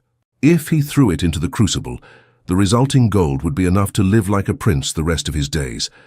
But terror seized his guts. If he delivered the staff, his real lameness would improve, as he would stop forcing the posture. He would no longer inspire pity. He could no longer receive the sure coins of the merchants. The staff was the guarantee of his victimhood. It was his identity. Squeezing the wood against his chest, the beggar stepped back. "No," he whispered with a trembling voice. "I can give you my other sandal. I can give you my rags. But not the staff. I need it to walk. Without it, people will not look at me with pity. I will die." The alchemist looked at him with a frozen and lethal compassion. He extinguished the crucible with a slight movement of his hand, hiding it under his robe. "You demand the crown of a king, but you refuse to let go of the crutches of a slave," the old man sentenced. "The scale of the universe does not accept halfway deals. Keep it. Keep your rotten wood and the pity of men. You will die embracing your excuses." The master turned around and disappeared into the crowd of the bazaar. Tariq was left alone, in the dust, clutching his ash staff, condemned to beg for copper coins until the last of his days, having rejected absolute gold for fear of losing himself. Took the blind scale and the price of greatness. Listen to the dull echo of the alchemist's footsteps walking away, because that same cosmic entity has stood in front of you countless times, and you, just like Tariq, have squeezed your staff against your chest and rejected the empire. The law of equivalent exchange dictates that the universe is a closed and perfect ledger. Nothing is created from nothing, and nothing disappears without a trace. To materialize a new reality in the dense plane of your life, you must extract the raw material from your old reality. If you desire a physique of steel, impenetrable and majestic, you cannot simply want it. You must deliver to the cosmic fire the vulgar pleasure. You must deliver the vulgar pleasure of gluttony, the dead hours of laziness, and the comfort of the bed at dawn.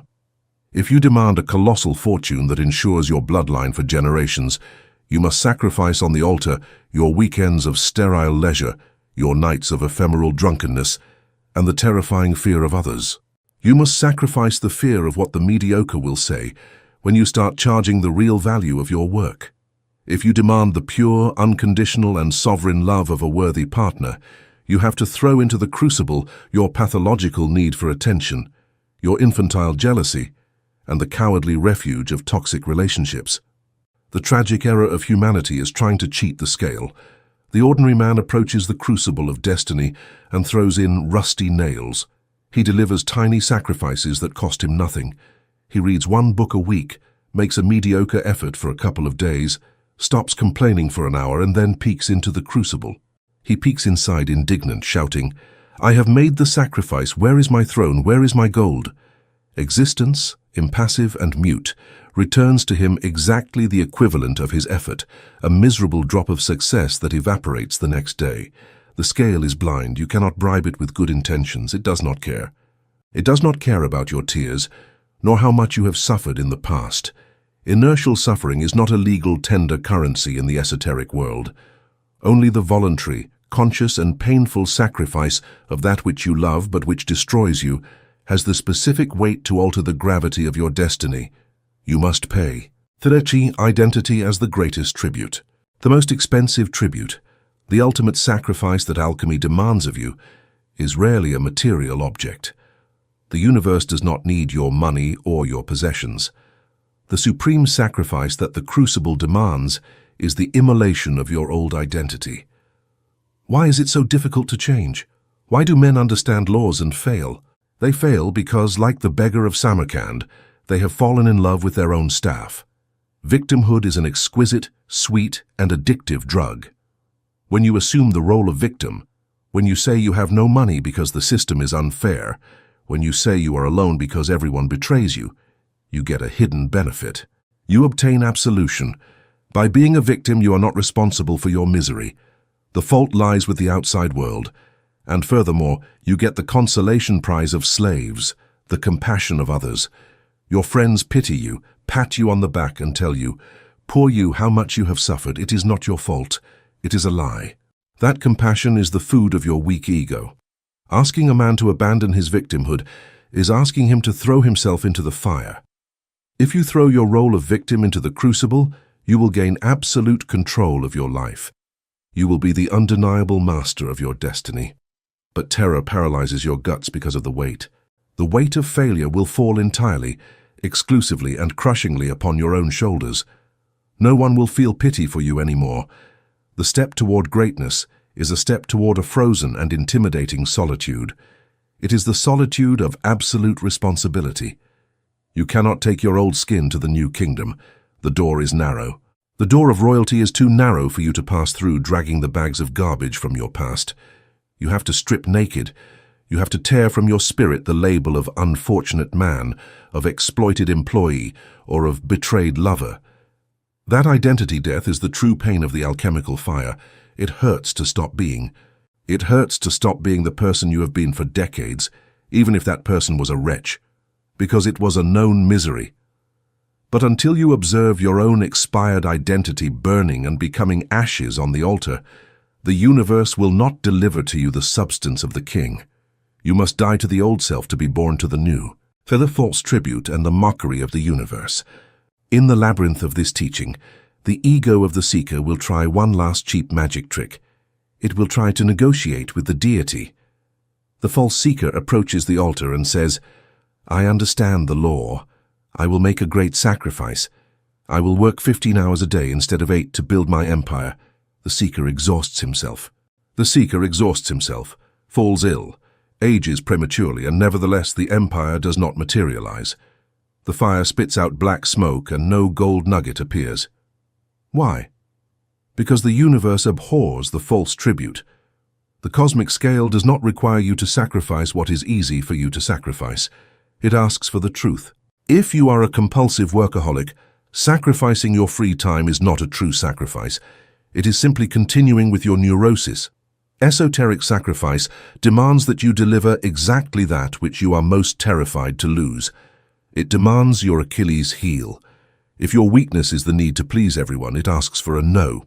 It will demand that you fire those who are useless, that you assume the hatred of your old friends, and that you endure being called a tyrant. The fire demands the sacrifice of your need for approval. If your weakness is intellectual pride, the scale will demand that you bend the knee and admit your shameful ignorance. The price is always to the exact measure of your deepest fear. Do not try to haggle with the force that moves the planets. Existence sees through your disguises and your noble justifications. It knows the exact corner of your soul where you keep the rotten wooden staff. Until you throw it into the fire, nothing will change. The voluntary fire and the abyss of inertia. There are only two paths through which man pays the tribute that life demands. There is no third path. Every creature born under the sun must cancel its debt, either through inertial suffering or through voluntary fire. Inertial suffering is the path of the vast majority. It is the destiny of the coward who refuses to change. As this man refuses to let go of his attachments, refuses to abandon his vices and clings to his mediocrity, the karmic debt of his existence accumulates, and the universe, which is the most inclement collector of eternity, ends up breaking into his life by force. It tears away his health through disease and his love through pain. It snatches his partner through betrayal or destroys his finances in a devastating bankruptcy. The inertial man suffers horribly. He loses what he loved, but he obtains in exchange no wisdom, no power, and no elevation of his consciousness. He is crushed by the gears of life without having participated in the forge. He is dross. Voluntary fire, on the contrary, is the supreme act of immolation of the chosen. The sovereign does not wait for the universe to come and collect the tribute. The sovereign walks by his own feet toward the altar of sacrifices. He observes his own life with forensic coldness, identifies the comforts and habits, and invokes the fire. With an act of will that borders on the divine, he takes his own attachments and throws them into the crucible. He inflicts upon himself the pain of detachment. He chooses the rigor of tactical isolation, avoids worldly feasts, and murders his own laziness on the altar of daily discipline. He pays the price in advance.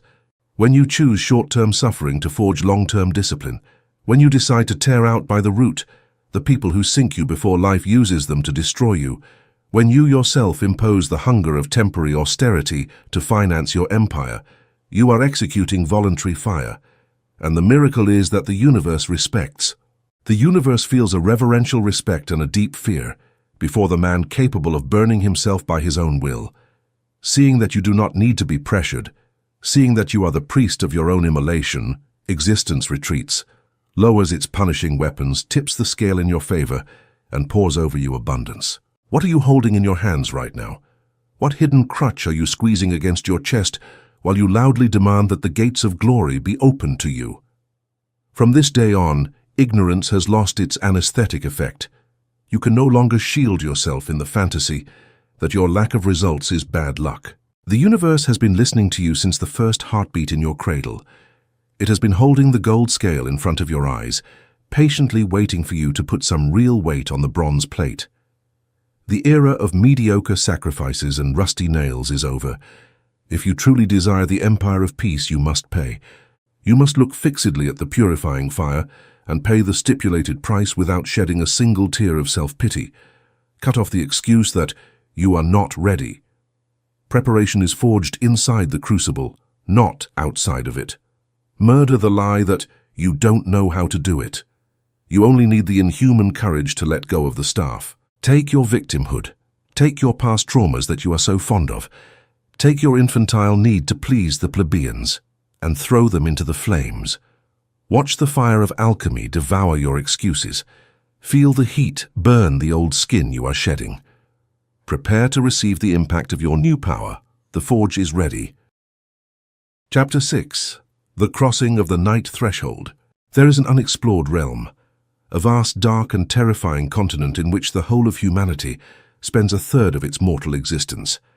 It is the realm of sleep.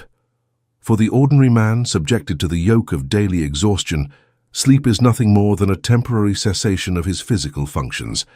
It is a small daily death. It is a passive truce where the body rests and the mind turns off to be able to endure the next day, the same weight of his miserable routine. Under this monumental ignorance, the masses surrender to rest with the same negligence with which an animal collapses in the grass after a hunt. But in the high spheres of occult knowledge, the masters of transmutation know that sleep is never passive. The deep mind, the unfathomable ocean of the subconscious that governs the tides of material existence, never sleeps.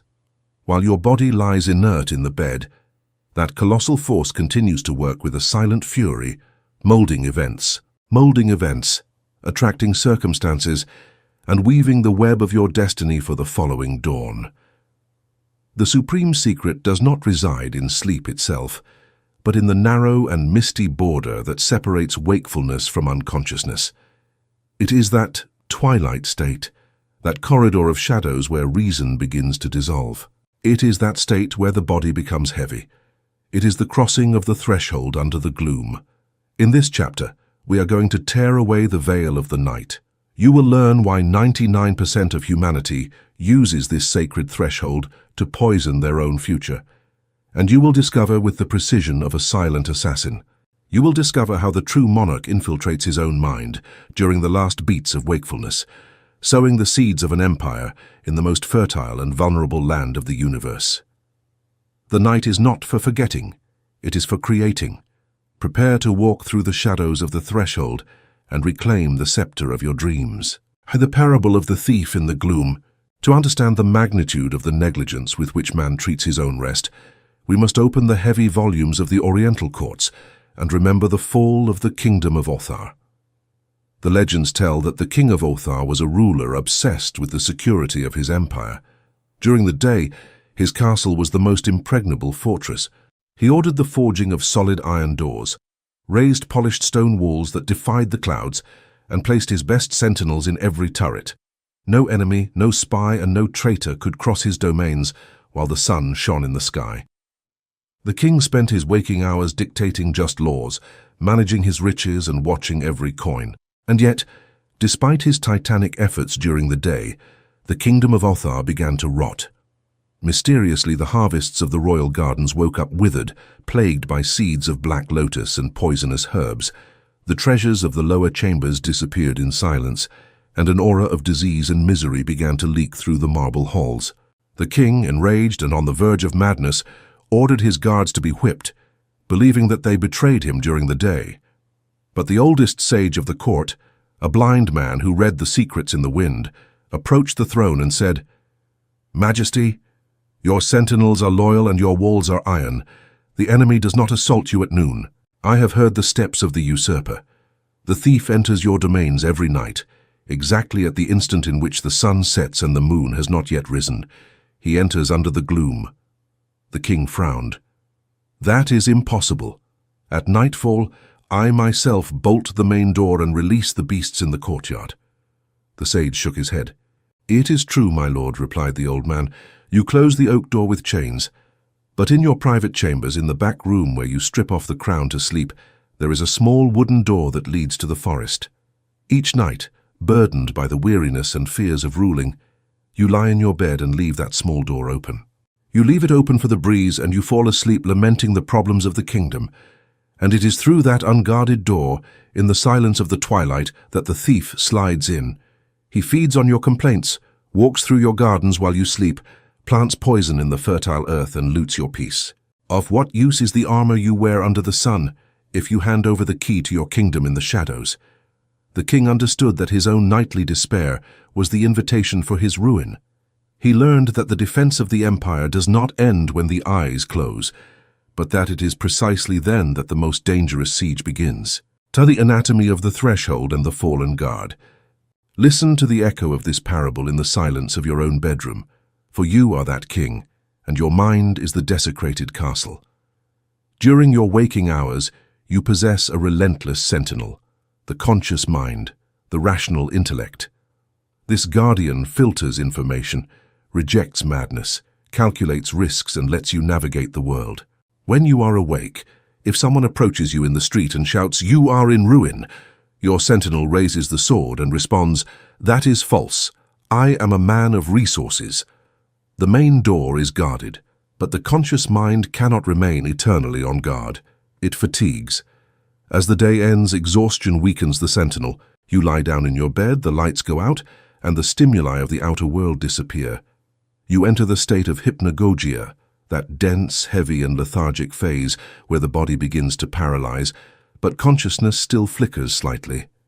That is the back door of your chambers, and under the gloom the sentinel of reason falls. Under the gloom the sentinel drops his sword, closes his eyes, and surrenders to sleep. In that exact millisecond, the door of your deep mind, the unlimited and creative subconscious, is left wide open, absolutely defenseless, devoid of any rational filter or analytical shield. It is the most vulnerable and powerful moment of your day. The subconscious is a land of tillage of a terrifying and magical fertility. It does not reason, it does not debate, it has no sense of humor, and it does not judge if an idea is good or bad for your survival.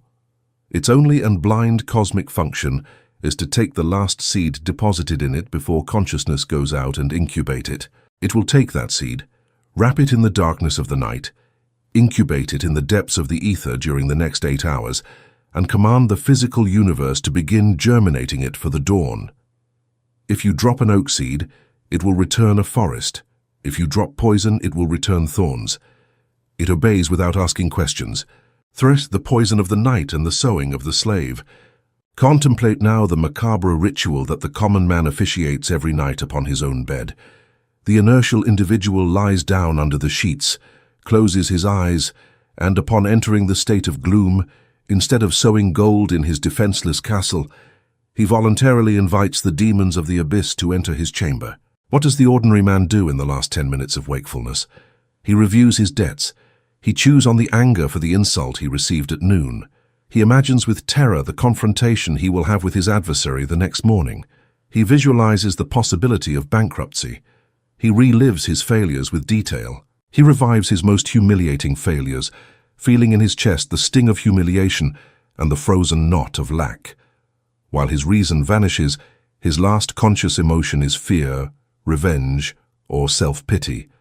By falling asleep in this state, the man has just executed the most destructive act of black magic possible. He has handed over to his deep mind, the engine of creation, a mold stained with blood and misery. The subconscious receives those images of ruin, feels the visceral anguish that the man imprinted on his body before losing consciousness, and assumes that this is an execution order. It assumes that the master of the house desires tragedy. During the next 8 hours, while the man snores in his ignorance, his deep mind works furiously in the invisible planes of existence. It moves the threads of circumstances, aligns variables, alters mathematical probabilities, and repels opulence, ensuring that the man finds an outer world designed to justify his terror. The slave wakes up exhausted, without knowing that he has spent the whole night digging his own grave. His kingdom rots by day, because he himself planted the poison under the moonlight. Every morning is the harvest of the nightmare he chose to cultivate in the sacred silence of the threshold. He is the architect of his own prison, for the infiltration of the monarch and the art of implantation. The true forger of his own destiny feels a sacred respect and a reverential fear for the threshold of sleep.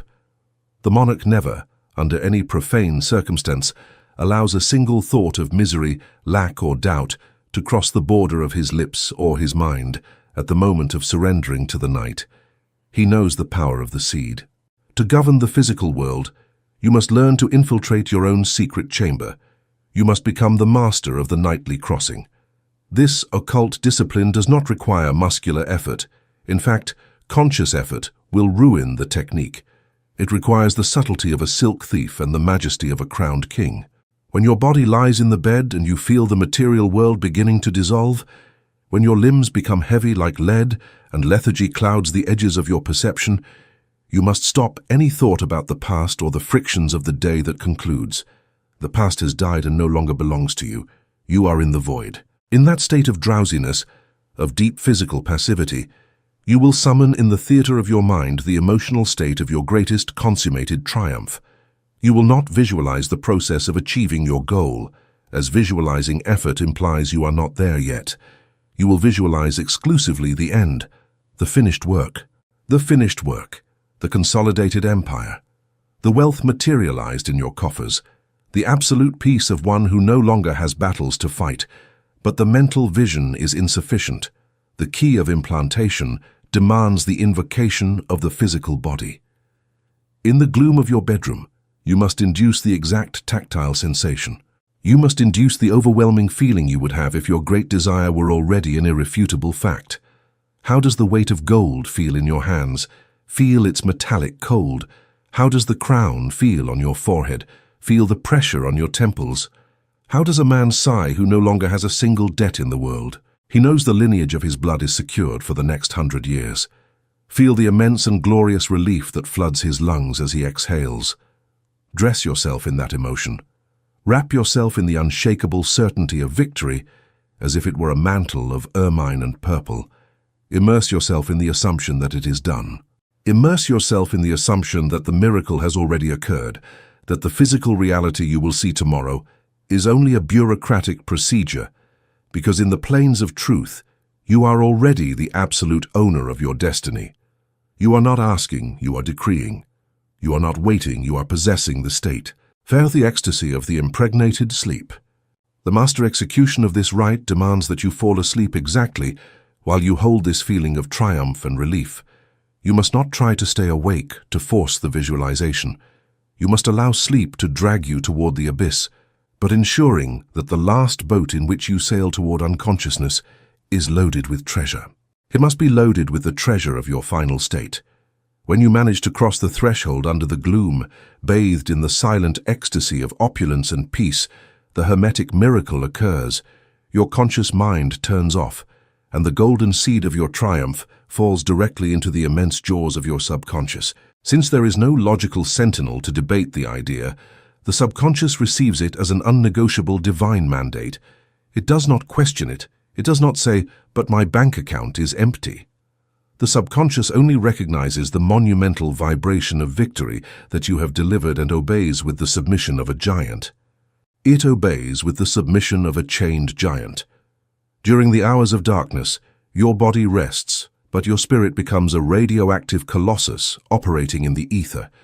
The infinite intelligence that governs the rotation of galaxies takes that emotional state and begins to break down doors, alter wills, and orchestrates synchronicities. It orchestrates indecipherable synchronicities and prepares the field of matter so that sooner or later, the three-dimensional reality is forced without any possible escape to reflect and justify the reign that you imposed in the shadows of your bedroom. He who masters the art of falling asleep in the vibration of the sovereign, he who masters this has conquered 2/3 of the battle before the sun rises. The world becomes a mirror of the nightly decree. There is no force in the universe that can stop the germination of a seed planted in the silence of the impregnated sleep. You have moved the lever that moves the world from the axis of your rest. Fancy the harvest of dawn and the care of waking. The mastery of the nightly threshold has a twin brother, just as sacred and critical, that waits at the opposite end of the cycle, the moment of waking up.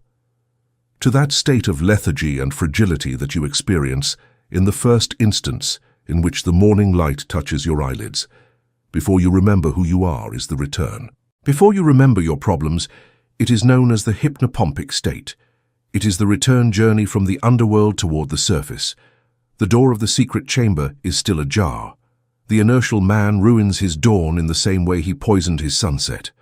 He opens his eyes and allows the weight of his duties to flood his mind. He immediately allows the memory of his frustrations, the resentment of his disputes, or the oppressive weight of his duties to flood his mind. He reaches for mundane devices, contaminates his vision with news of others' chaos, and strangles his own peace before having set a foot on the ground. He has destroyed any subtle work. He has destroyed in 3 seconds any subtle work that the spirit had forged during the night. The monarch shields his dawns with a methodical cruelty.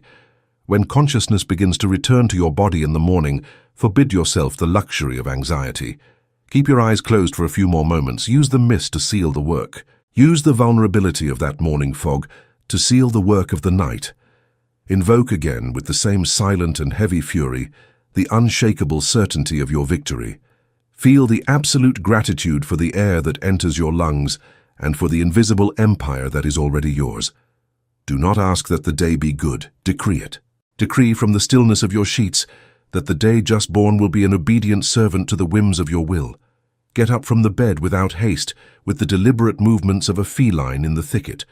Do not hand over your first thoughts to the commoners. Protect the first hour of your day with the zeal of a dragon. Servant the mastery over the shadows. Contemplate the bed in which you will rest tonight. Look at it not as a simple piece of furniture made of wood and fabric, but as the sacrificial altar and the forge where your own immortality is molded. The time of taking your enemies, your executioners, and your debts to sleep with you has ended in a sudden and final way. From this precise day, your bedroom is a hermetic sanctuary. The threshold under the gloom will be guarded by the sword of your own consciousness. You will accept the tiredness of your body, but you will demand the iron discipline of your emotions in the last breaths of your wakefulness. You are the guardian of your own peace. Let the outside world collapse in its own nightly hysteria. Let the masses writhe in nightmares of scarcity, sowing thorns in their own land.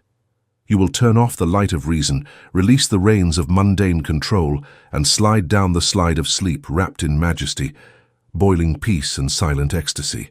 You will slide into sleep as the one who has already touched the top of the world. The night is yours, the subconscious is your servant, and the dawn will be your trophy. Sleep now, sovereign, for the universe is busy materializing the empire you have just decreed in the holy silence of the crossing. Chapter 7. Silent influence and mastery over the will of others. Contemplate the supreme ignorance in which civilized man dwells. He walks through stone streets, enters the halls of great palaces, and sits at negotiation tables, absolutely convinced that he is isolated. He believes his thoughts are an indecipherable secret, locked away in the impenetrable vault of his skull. He believes in the noise. He believes that the only way to transmit his will to another human being is through the clumsy, slow, and deceitful noise of words, or through the physical violence of his hands. Under this monumental deception, man becomes a slave to persuasion. When he desires something, a deal, the love of a woman, or respect, he resorts to chatter. He gestures, argues, raises his voice, smiles falsely, threatens, and begs. He exhausts his vital energy trying to push the mind of the other through the brute force of speech. And most of the time, he fails bitterly. for words awaken immediate resistance and distrust in the heart of the listener.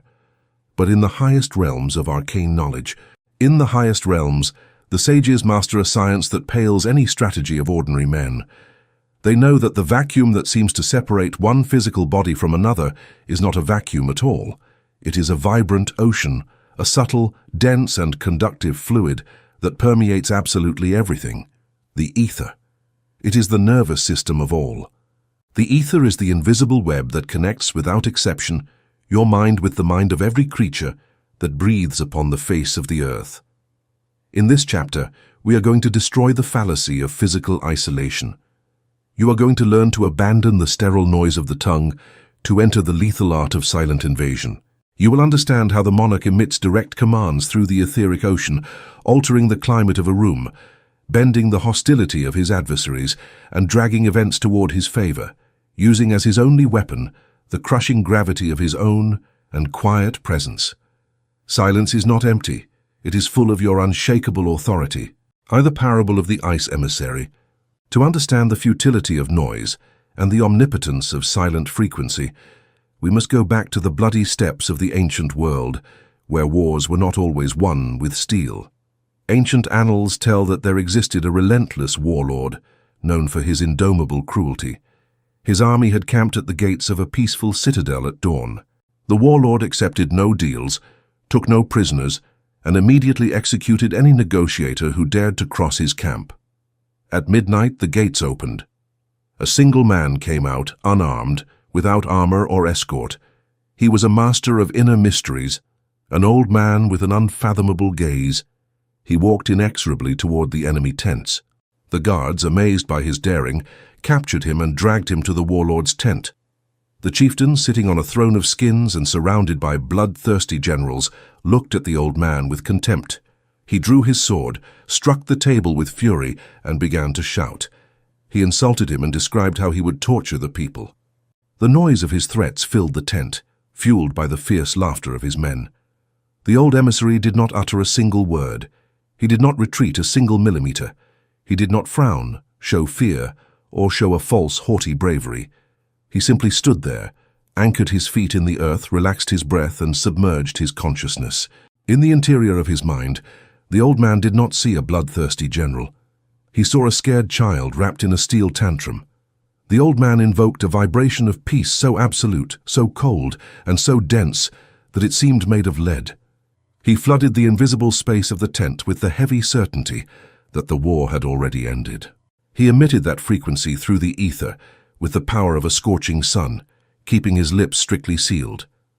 Little by little, something unnatural began to happen. The warlord's shouts began to lose strength. His voice broke. The laughter of the generals died out, replaced by a suffocating discomfort. An invisible weight fell on them. The chieftain felt the air become thick. A sudden and deep fatigue invaded his bones. The terror and fury that fueled him evaporated, absorbed and neutralized by the black hole of the old man's calm. After 15 minutes of deathly silence, the warlord, sweating cold and without understanding what sorcery had bent his spirit, dropped it. He dropped his sword to the ground. He fell to his knees, overwhelmed by a respect that bordered on dread, and with a trembling voice ordered his generals to strike camp. The army retreated before dawn, defeated, humiliated, and dominated by a man who never needed to open his mouth to win the war. He won in the silence of the ether. Tie the nature of the invisible ocean. Listen to the silence of that tent and engrave it in your consciousness, because you face warlords every day. You face greedy partners, hostile markets, and treacherous adversaries. To exercise the power of the emissary, you must first demolish your conception of physical space. They taught you that the air between you is a vacuum. This is a deception of the physical senses. The ether is a conductive sea. In the same way that ocean water transmits sound waves for miles with terrifying clarity, the ether transmits the waves of your mental and emotional state to the nervous system of everyone around you. Your brain and heart are industrial transmitters of signals. At every second, you are bombarding the etheric field with electromagnetic signals. When the vulgar man enters a room feeling inferior, terrified by the possibility of rejection and desperate for approval, he is emitting a signal of noisy and chaotic static. His vibration shouts, "I am weak, I need you to accept me. You can devour me." And the people in that room possess a primitive animal instinct that decodes that signal instantly. Without knowing why, they will feel contempt for that man. They will ignore him or subject him because his own vibration has extended an open invitation to abuse. In contrast, when the true monarch crosses the threshold, physics alters. The sovereign does not need to make flashy gestures to be noticed. His presence is lethally silent, but the ether around him is charged with a frequency of solid iron. His vibration emits a mute but deafening command. "My kingdom is complete. I need nothing from you. My authority is non-negotiable." They feel the gravitational impact. They feel the impact of a superior mass entering their orbit, and obeying the immutable law that dictates that the lighter body must always revolve around the heavier body. The individuals in that room will bend their will and seek the approval of that silent man who has just usurped the throne of the invisible space. Weight is power.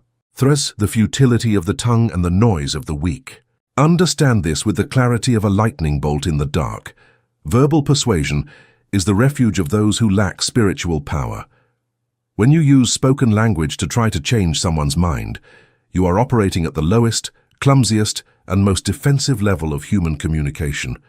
Words are aimed at the conscious mind. The conscious mind is a fortified castle. It is trained to suspect, to look for double intentions, to argue and to resist. If you sit in front of a client and say with desperation, "Sign this contract," his conscious mind will raise shields immediately. He will think, "Well, why is he begging? Surely he wants to scam me."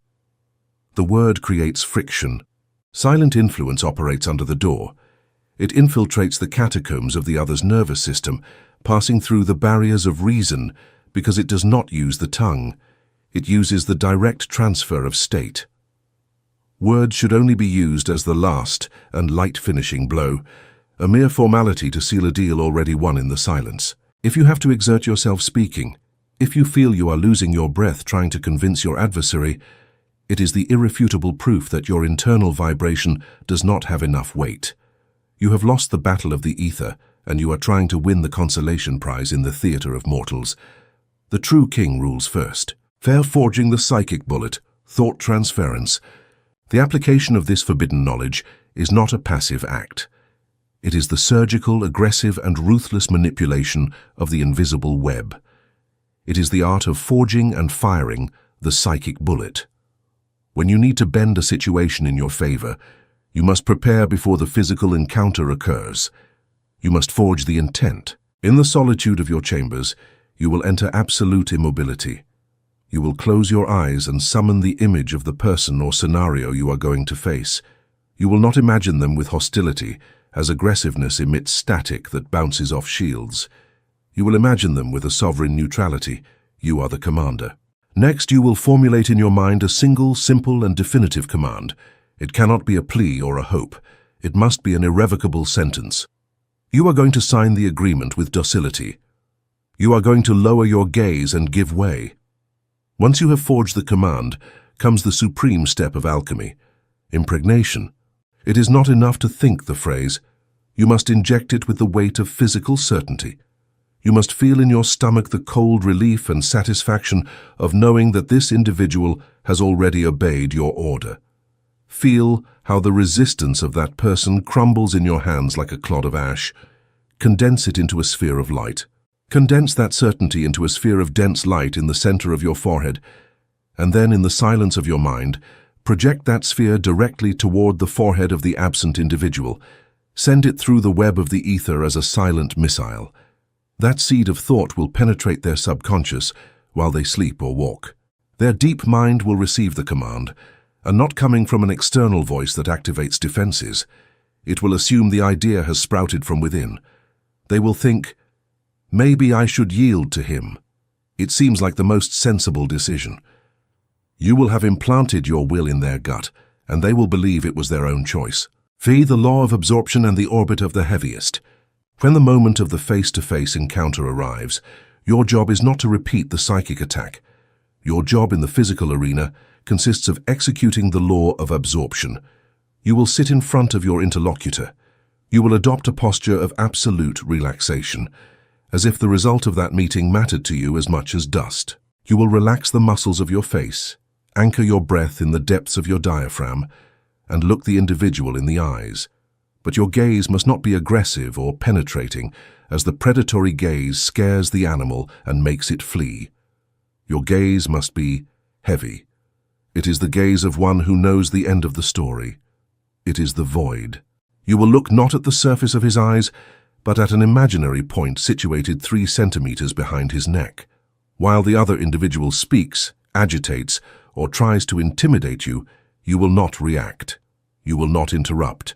You will show neither agreement nor disagreement. You will only hold the immense and unbearable silence. Upon finding this vacuum, the mind of your interlocutor will panic. Human beings cannot stand absolute silence. They are terrified of the void because they feel absorbed by it. The individual will begin to overtalk, trying to fill the silence with concessions. They will begin to doubt their own arguments in the face of your coldness. Without you having raised an eyebrow, the polarity of the room will have inverted. He will be orbiting around your sun.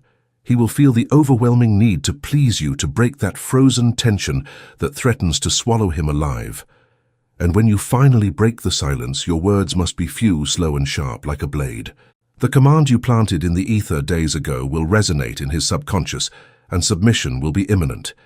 He will speak your will, thinking it is his own voice. The victory was won in the invisible. The physical world is just a mirror following the heavy lead of your internal state. You are the master of the encounter. Thus, the vacuum shield and immunity to lesser minds.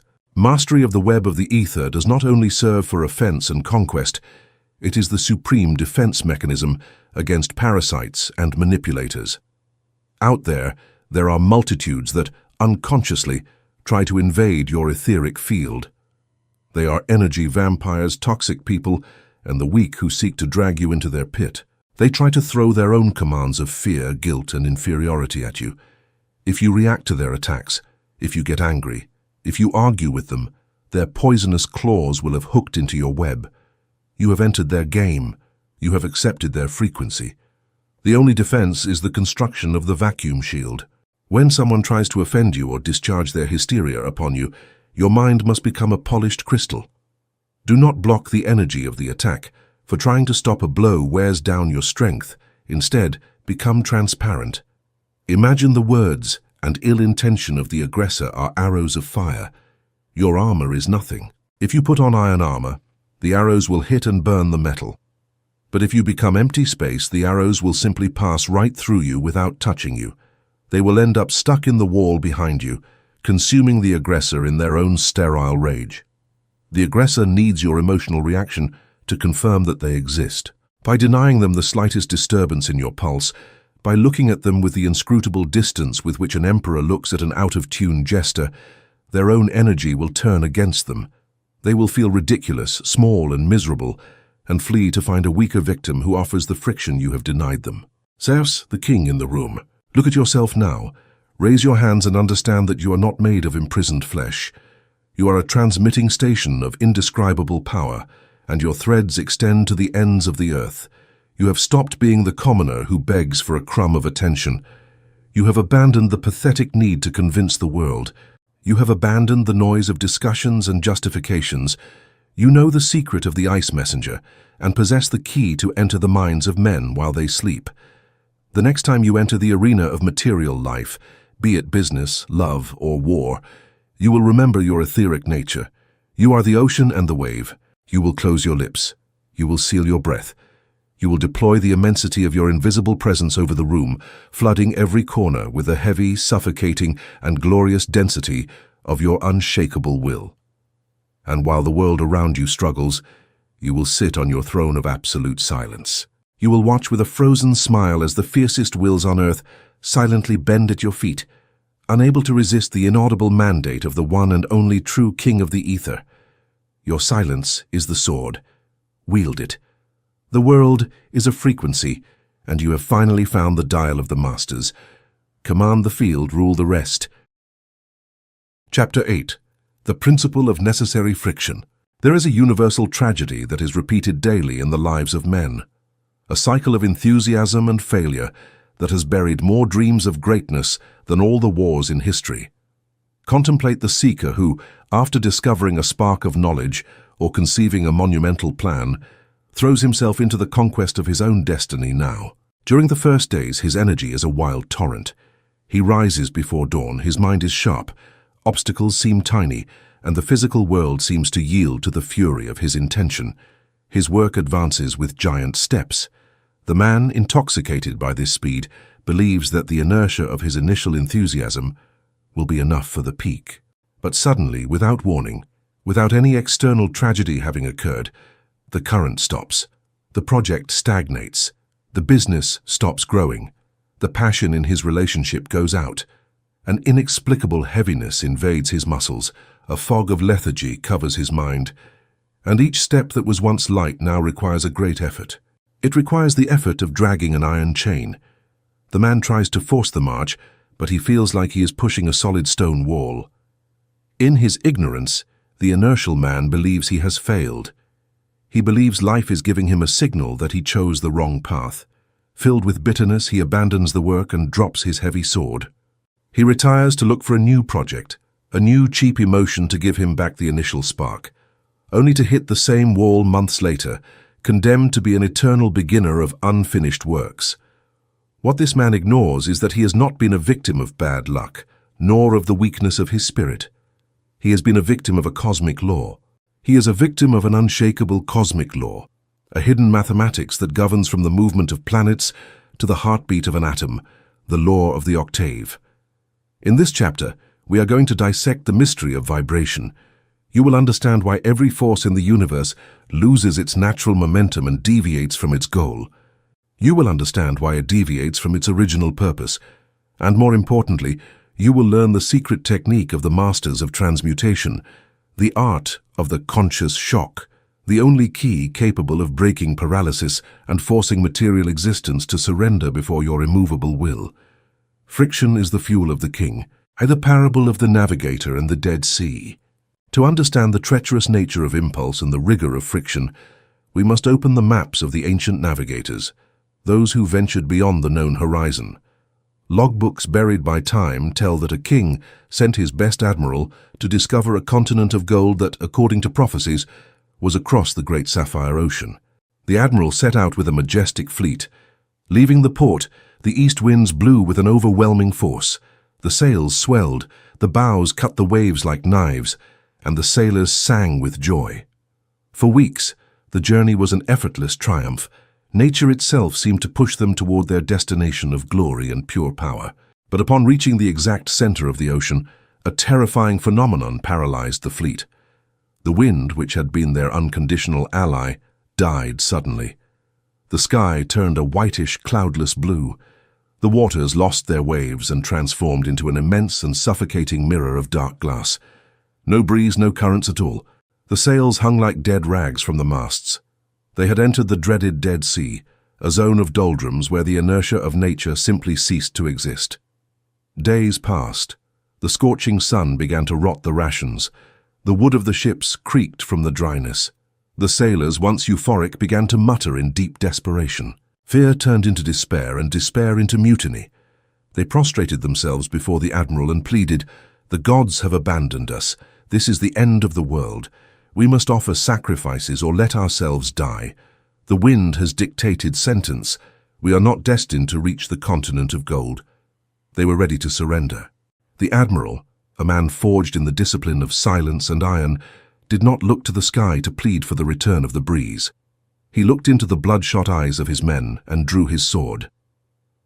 "Cowards confuse the absence of wind with the end of the journey," he sentenced with a voice that froze the blood of the entire crew. "The wind brought us here, but the wind is not our master. It is only a beast of burden that has grown tired. Now, nature demands from us the tribute of human sweat to cross the abyss." The admiral ordered the heavy war oars to be taken out from the holds where they lay forgotten. He forced every man to sit on the wooden benches. He forced every man, including himself, to row under the killer sun. For 14 days and 14 nights the fleet advanced centimeter by centimeter, not by the grace of nature, but by fury, pain, blood on the hands, and the brutal will of the crew. Just when their strength was about to be extinguished, they crossed the line. They crossed the invisible line of the Dead Sea. A new and fresh current of air hit their faces. The sails swelled again with a roar, and the fleet, propelled by this new wind, sighted the golden shores of the new continent at dawn. The sailors celebrated the new wind, but the admiral knew the truth: it was won by the oars. The anatomy of stagnation, the hidden intervals. You are the admiral of your own existence, and your projects are the fleet you send toward the horizon of greatness. The ancient schools of mysteries, heirs of Pythagorean mathematics, taught that the universe is not a silent chaos, but an immense vibratory symphony. Every action and every life follows a musical scale structure. When you start an undertaking, you emit an original note. The octave begins, the frequency increases, the vibration accelerates, and the project advances. But the law of nature establishes that vibrations do not develop uniformly.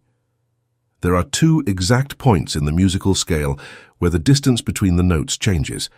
These are the natural semitones. In esoteric science, these gaps are known as the retardation intervals. These intervals are the Dead Sea of the parable.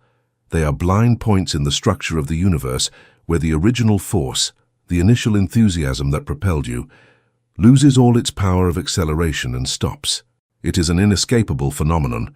It occurs in the birth of empires, in the assimilation of knowledge, and in the development of love between two beings. There comes an exact moment when the natural impulse chokes. It is the moment when your perfect diet stops giving results and your body refuses to change. It is the ceiling. It is the week when your business, which was growing without restraint, hits an invisible roof and sales freeze. It is the dawn when you sit down to write your masterpiece and find that inspiration has abandoned you completely, leaving you in front of a terrifying void.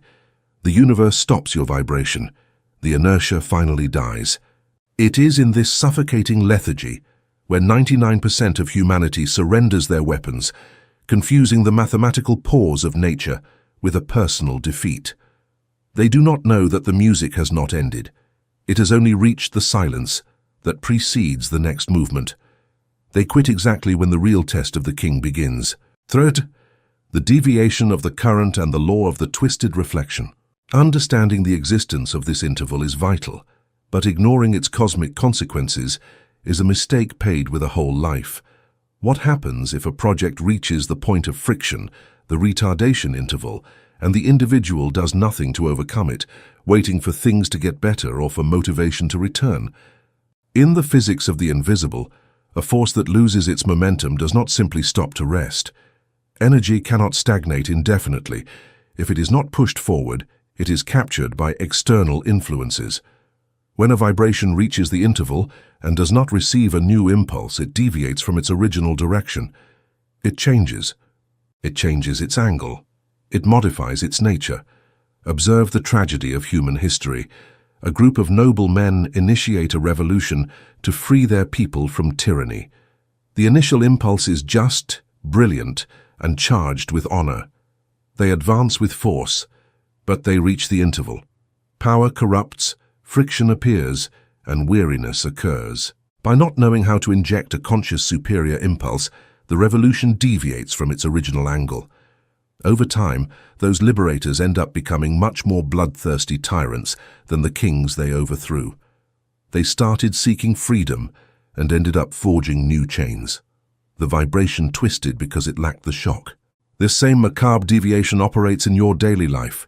You start a business with the noble intention of achieving peace and independence. You start with fury. You reach the interval of friction. The business becomes heavy, betrayals arise, and crises come. By not applying the conscious shock, the energy of your project deviates. Years later, you find yourself trapped in a corporate machine that has stolen your soul, devoured your time, and destroyed your peace. You started seeking freedom, and the interval deviated you until you became the most miserable slave of your own creation. Everything left to inertia ends up becoming exactly the opposite of its goal. The conscious shock, the injection of cold fire. To avoid the deviation of destiny, the sovereign must become the master of the oars. He must master the art of the conscious shock. The conscious shock is a deliberate, unnatural, and brutal injection of additional energy, applied exactly at the moment when the inertia has died. It is the purest act of will that exists, It exists because it is not born of desire, it is not born of joy, and it is not born of inspiration. It is born of iron discipline. When your project stagnates and heaviness invades your mind, your body will ask for rest. Your intellect, cunning and cowardly, will manufacture 1,000 rational excuses for you to abandon. It will tell you the market is bad or I need to find myself. At that precise moment, the initiate recognizes the guardian of the interval. He knows he has entered the Dead Sea, and instead of backing down, the initiate smiles with a lethal coldness. He knows this is the moat with thorns designed to keep away the mediocre. How is the conscious shock applied? It demands that you make a supreme effort that is completely disconnected from your emotional state. If you are exhausted, you do not look for motivation. You act despite the exhaustion with a mechanical and furious exactness. You force your hands to work, tearing the work from apathy. The conscious shock often requires introducing an element completely foreign to the original octave. If your business is stagnated, the shock is not to keep doing the same thing harder. The shock may be to destroy the business model completely, sacrifice immediate gains, or introduce a superior knowledge that terrifies you. It is introducing a new fire, of a different color, into the forge that is going out. By applying this unnatural and non-mechanical force of will, you break the interval. The energy that threatened to deviate is hit, straightened, and pushed to the next level. The invisible barrier cracks and the current of success catches you. Fare the second interval and the darkest night. But cosmic architecture keeps one last and terrible test for the one who has overcome the first barrier. The vibratory scale of creation has two intervals, two zones of vacuum. The first appears near the beginning to filter out the lazy and the curious, but the second interval is located exactly at the end of the scale. It is found a millimeter before the culmination of the great work. It is the interval between the sigh and the final do. It is the densest darkness that precedes the dawn. You have applied the first shock. You have rode for years. You have built your empire, your body or your mastery with sweat and blood. You are at the top. You're about to cross the line that will separate you from the ordinary world forever. And right there, when you reach out to touch the crown, the second interval hits you with the force of a dark hurricane. This second vacuum does not manifest as simple heaviness or stagnation. It manifests as the apparent collapse of all. A terminal crisis breaks out in your environment. A slander threatens to destroy your name. A vital partner stabs you in the back. Your resources evaporate mysteriously at the last second. It seems the gods of chaos have conspired to annihilate you one step from the door. The panic this produces is truly indescribable. The seeker, who has resisted so much, breaks in pain, believing the universe has played a macabre joke, letting him see paradise only to throw him into hell at the last breath. But the initiate of high magic knows the truth of this abyss. He knows that this terminal crisis is not a destruction, but a supreme test of purity. The peak of power does not admit impurities. The universe needs to ensure that the man who is going to occupy the throne has emptied every last drop of his old ego, his pride, and his fear. The conscious shock required to cross this second and final interval is of a nature diametrically opposed to the first one. It is peace. 13's the forging of the perfect sound and the closing of the circle. If the first shock demanded fury and brutal willpower, the second shock demands absolute surrender. When everything crumbles a step from victory, do not try to hold the columns of the temple with your bloody hands. Do not struggle with despair. Do not beg for mercy. Stop, let go of the weapons, stand in the storm. Stand in the middle of the storm, raise your chest, look at the abyss that threatens to swallow your life's work, and accept the loss with unshakable majesty. You must reach the vibratory state of the sovereign martyr. You must say, if the universe wishes to destroy this, let it burn. My crown resides in my untouchable essence. Destroy my work if you wish, but I will not bend before fear. In the exact millisecond in which you reach this total surrender, in which you let go of the desperate attachment to the result and accept apparent annihilation without losing your majesty, the supreme magic occurs. The second interval finally closes. The illusion of disaster vanishes like smoke. The universe retreats, reverencing the monarch who has shown he is not a slave even to his own creations. The crisis is resolved with a synchrony that defies logic. Enemies fall, resources flow, and the great work materializes before your eyes with a perfection beyond words. You have touched the final note of the octave. You have completed the circle of creation. That which is born in the fury of the beginning, pushed by the rigor of the oars in the Dead Sea, and purified by the fire of final surrender, becomes an eternal work, armored against time and corrosion. You have become the music. Souther, the privilege of friction. From this day forward, when life hits you with stagnation or threatens to paralyze your steps, you will not commit the aberration of lamenting. You will not bleat like the sheep that cries when it hits the fence. You are going to love the friction. You are going to worship the obstacle. It is the signal of your promotion. When the weight of reluctance falls on your shoulders and the inertia of your projects dies, a cold and ruthless smile will draw on your face. You will know that you have reached the altar of tests. You will know that it is the exact moment when millions of cowards are dropping their tools, leaving the gold free for you. Take out the oars of your own soul. Inject the cold fire of blind discipline. Govern the vibration of your destiny. And when the conscious shock splits in two the barrier of the infinite, the currents of absolute power will lift you up, carrying you toward the thrones reserved since the beginning of time for the masters. Chapter 10. The Forging of the Iron Will and the Annihilation of Dispersion. You have walked the darkest corridors of knowledge. You have learned to seal your lips, to disconnect from the ghosts of the masses, to govern the pendulum of your emotions, to deliver your sacrifices to the fire, and to fecundate the abyss with the seed of your desire. You now possess the complete arsenal of a forger of worlds. And yet, there exists a final abyss in which men perish who, even possessing all the weapons, lack the strength to hold them. It is the plague of the divided mind. Observe the inertial man. His vital energy is an immense lake, but its waters spill in 1,000 different directions. One current pulls toward the ambition of wealth. Another deviates toward the desire for revenge against an enemy. Another escapes toward the lust of nightly pleasures, and a dozen more evaporate in the fears, doubts, and trivialities of the day-to-day. This man believes he is fighting for his empire, but in reality, his mind is a constant civil war. His thoughts collide with each other. They cancel out his own forces. He possesses light, but it is a scattered, weak light incapable of warming even his own hands in the middle of winter. In the supreme spheres of occultism, it is taught that the power of manifestation does not respond to the amount of physical effort you waste, but to the degree of psychic concentration. It responds to the degree of psychic concentration you are able to sustain. In this chapter, we are going to destroy the broken mirror of your consciousness. You are going to learn the cruelest, most difficult, and majestic of the arcane arts, the discipline of the unified ray. You will discover that the iron will is a steady gaze. You will discover that the true iron will is not a muscle that tenses, but a gaze that does not blink. You are going to condense the entire immensity of your being into a single incandescent point, transforming your mind into a weapon of precision so absolute that no earthly circumstance will be able to resist its impact. Focus is power. The parable of the crystal of Karaman.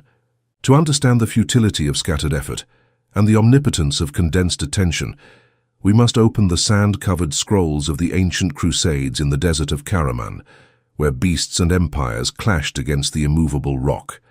Chronicles tell that a powerful warlord reached the gates of a mythical citadel in a canyon. The city had no walls, only a single gate. But it was not a gate of wood or common iron. It was a colossal slab of obsidian and celestial bronze, forged by the ancient sages, of such thickness that no ram could chip it.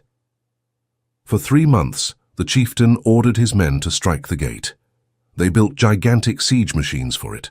They struck the metal day and night, lit gigantic fires at its feet, and tried to open it with the strength of elephants and oxen. They sweated blood and exhausted their provisions, but the black gate of Karaman remained immutable, mocking their brute force. One afternoon, an old man in tattered robes was brought before the chieftain. The old man, who was a master glassblower and knew the hidden geometry of light, looked at the intact gate and smiled.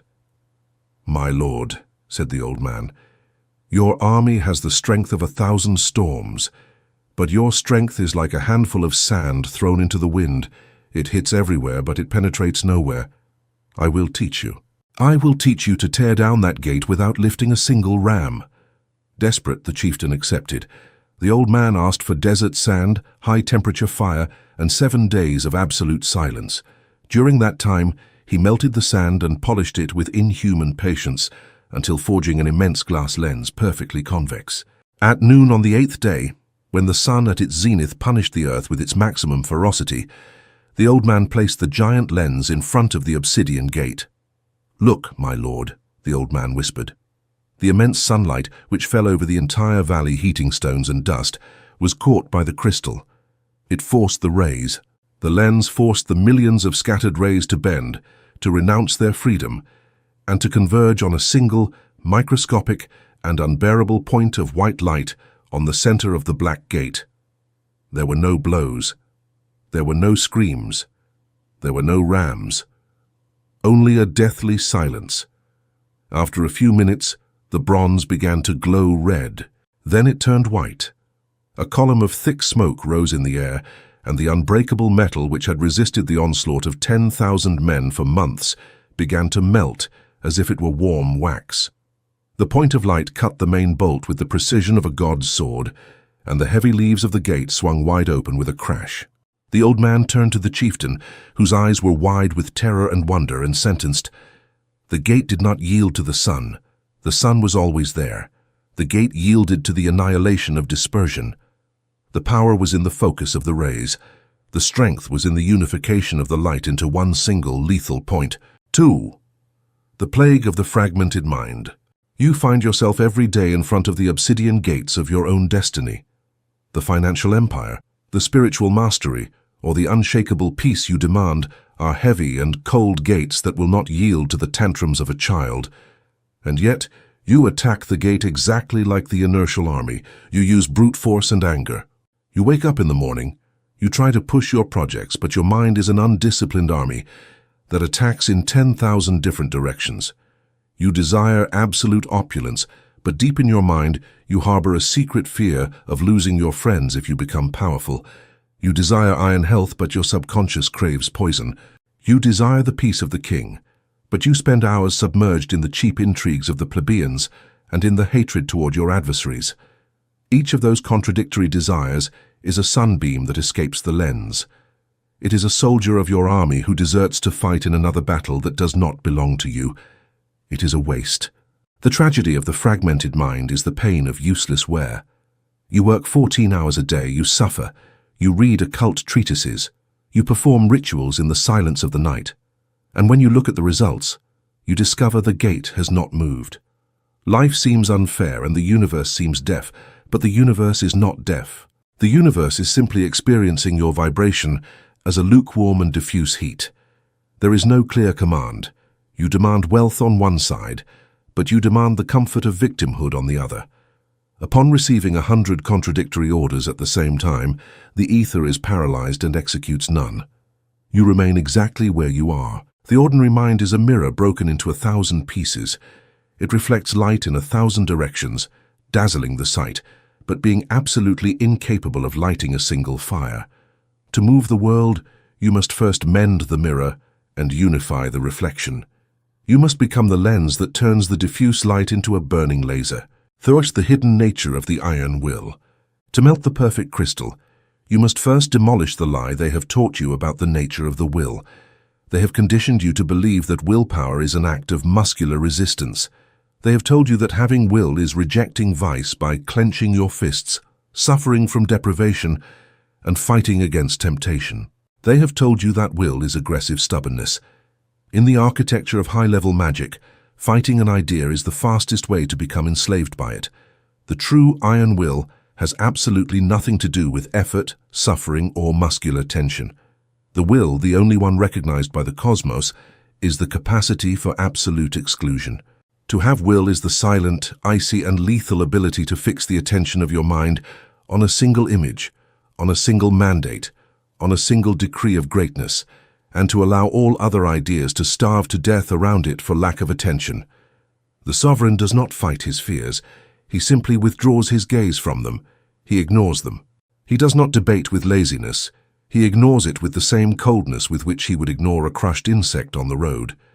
He does not push the door with his shoulders, he simply holds the lens in its place without his pulse trembling, allowing the unified ray to do the work of piercing matter. Force resides in the deep stillness. Potency resides in the singularity of focus. When a man manages to concentrate 100% of his vital force on a single point, excluding the past, the future, fears and doubts, he becomes an anomaly in the fabric of space and time. He becomes a god incarnate. The world has no choice but to melt before his absolute presence. For the crucible of attention, the forging of the laser. Reaching this state of absolute fixation is not a gift of fate.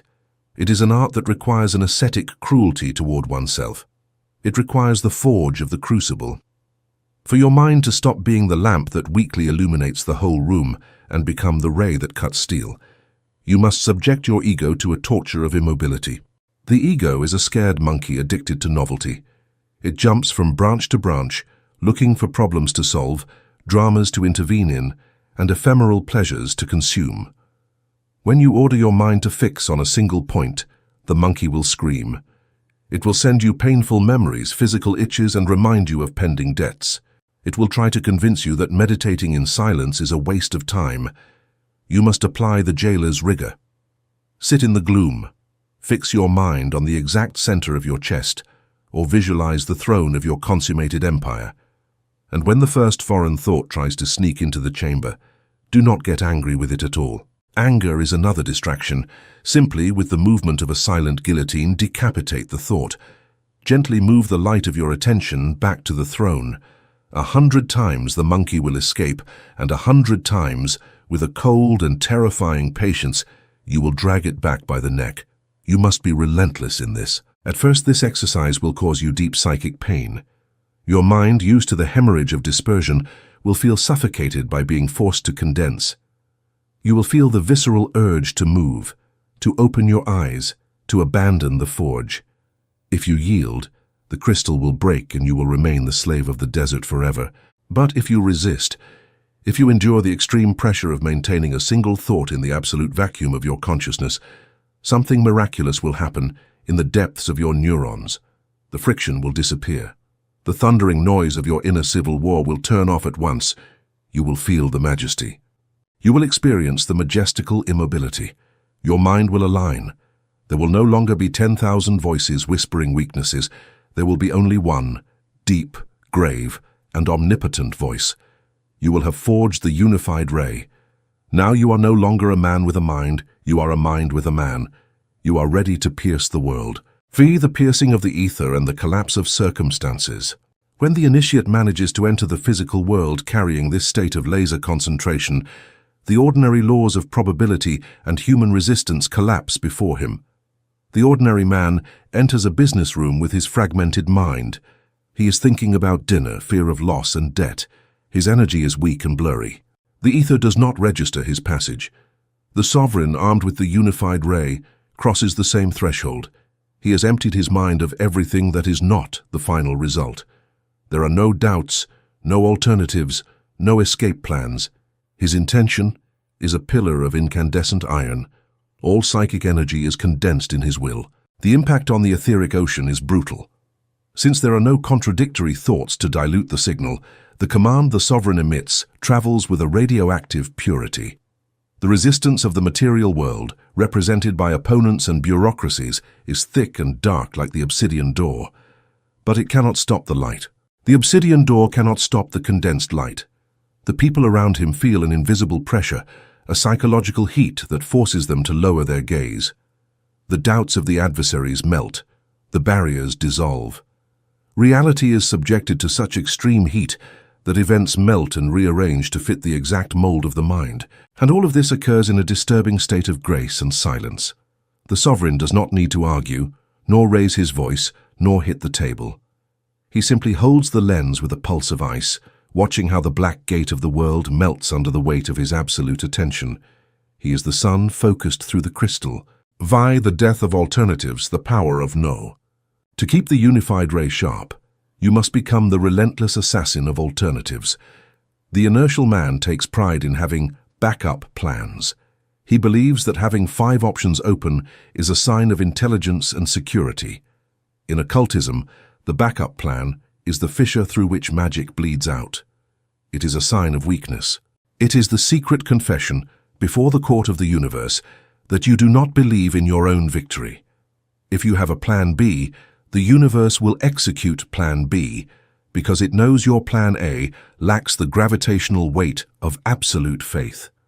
The forging of the iron will demand the burning of the ships. You must eliminate all. You have to eliminate distractions, false securities, and lukewarm relationships. You have to master the destructive power of the most sacred word in the language, no. You must say no to the mediocre pleasures that divert your gaze. You must say no to the golden opportunities that do not point directly to your obsession. A unified ray does not stop to warm the stones on the path. It goes exclusively to the center of the lock. Every time you say no to a dispersion, you are tightening the lens even more. You are sacrificing breadth to gain penetration. Your social circle may turn to ashes. You may become a fanatic to the eyes of the lukewarm. They may call you crazy for your monastic obsession. Do not apologize. The madness of the king is the sanity of the gods. They prefer the lukewarmness that burns no one. You have chosen the white fire that melts crowns. The cost of a unified mind is the death of all other lives you could have lived. Pay it gladly. Sev, the walk of the unified sovereign. Stop the civil war of your thoughts right now. Gather the deserters of your mind. Contemplate the pathetic dispersion with which you have lived until today. Measure the oceans of energy you have spilled in useless anxieties, in phantom debates inside your own head, and in the pursuit of 100 hares at the same time. Feel the necessary disgust for that weakness and tear it from your system. Clean the crystal of your mind. Polish the lens until there is not a single spot of doubt, nor a scratch of fear, nor a shadow of victimhood left on it. Choose the objective. Not 3, not 5, only 1. The most colossal and sacred objective. Choose the one most worthy of your lineage and your destiny. Raise the lens in front of your soul and allow yourself to catch all the light of your existence. Exclude the rest of the world. Exclude time. Exclude the possibility of defeat. Point the unified ray directly at the heart of your greatest obstacle and stay still. Point it and stay absolutely still. Do not push. Do not exert yourself. Hold the gaze without blinking. Watch as the world begins to warp and smoke under the pressure of your focus. You are the lens, you are the light, and you are the fire. The gate is already melting. Walk through the ashes of what once stood in your way. Conclusion: the awakening of the architect. The journey has concluded. In a few moments, the sound of this voice will be extinguished, and silence will once again reclaim the room in which you find yourself. The words that have flooded your mind throughout this journey, the ancient laws, the secrets of the ether, and the keys to mental transmutation will cease to vibrate in the air. They will cease to vibrate in order to settle, definitively and irrevocably, in the blood that runs through your veins. You have walked through the flames of forbidden knowledge. You have been stripped of your old beggar's garments and have contemplated, naked and in the stillness of your own abyss, the hidden gears that move the strings. They move the strings of destiny. You have learned to seal your lips, to disconnect from the ghosts that devour the multitudes, to govern the pendulum of fatality, and to condense the unified ray of your supreme will. But before silence seals this predestined encounter, you must listen to one last and ruthless warning for your own spirit. The abyss that separates the undeniable sage from the instructed fool is not found in the amount of secrets that both know, but in what both are willing to execute in the world of matter once the truth has been revealed to them. There is a terminal illness that haunts men at the end of this path, spiritual gluttony. It is a trap of the ego. The weak seeker falls in love with the search itself. He reads one grimoire after another, listens to infinite doctrines, accumulates scrolls, and gets drunk debating philosophies in the squares. He sits comfortably in the stands to contemplate the arena, deceiving himself by believing that knowing the path is the same as walking it with courage. This man becomes a walking library, but his bank account remains empty, his health withers, his bed is cold, and his life lacks an empire. The sovereign abhors sterile theory. The true alchemist demands relentless materialization. Close the books. Turn off the external voices. There are no more excuses to seek in the temples or secrets to wait. Everything you need to bend reality, curve destiny, and subject existence to your will already beats with lethal fury in the exact center of your chest. Understand once and for all the supreme purpose of this power. You have not been given the keys of manifestation to isolate yourself in a cave to admire your own reflection. Power is life. True power demands to be embodied in the weight of flesh, gold, and stone. Your duty is to erect a physical kingdom, an impregnable refuge of wealth and nobility, and you will not do it out of simple selfish vanity, but to forge an eternal heritage. You will do it to protect your own, to crown the queen who walks by your side for honor. You will do it to raise a shield of opulence, liberty, and honor around those two unique and pure new souls who carry your blood, guaranteeing that your descendants never have to kneel before the miseries of the ordinary world. Greatness demands that you impose your vision on the geography of this earth, no matter where you breathe today. Whether your throne must rise on a sunny island caressed by the seas, or your steps must resonate with authority in the ancient continents of stone and snow, the laws of the ether will obey you with the same blind submission. The universe recognizes no borders. It only recognizes the gravitational weight of the man who has ceased to doubt. The fold of the masses has been left behind forever. The hysterical lamentations are over. The submission to circumstances is over. The begging for opportunities at the crossroads of life is over. From this second on, you assume your place as the primary cause of your own experience. You are the architect, the builder, and the judge. Leave your chamber and enter the arena of the physical world. Go and reclaim without apology the empire you left abandoned while you slept. Love with an immensity that terrifies cowards. Forge your wealth by sliding the knife through the empty spaces of resistance. Lead your destiny in the strictest and most absolute of silences. Keep walking under the shadows, oblivious to the deafening noise of the blind, tracing with each of your acts a true and indelible path of knowledge. For those few who are worthy of following you, the fire has been delivered. The forge is lit. Raise your head, open the jaws of your supreme ambition, and allow the world to step back. Allow the entire world to retreat before your step. Your reign has just begun. The shadows have served their purpose, and the light you now carry is not to be hidden, but to be used as a tool of creation. Go forth, sovereign of the octave, and build that which time cannot touch. The work is ready. The architect is finally awake.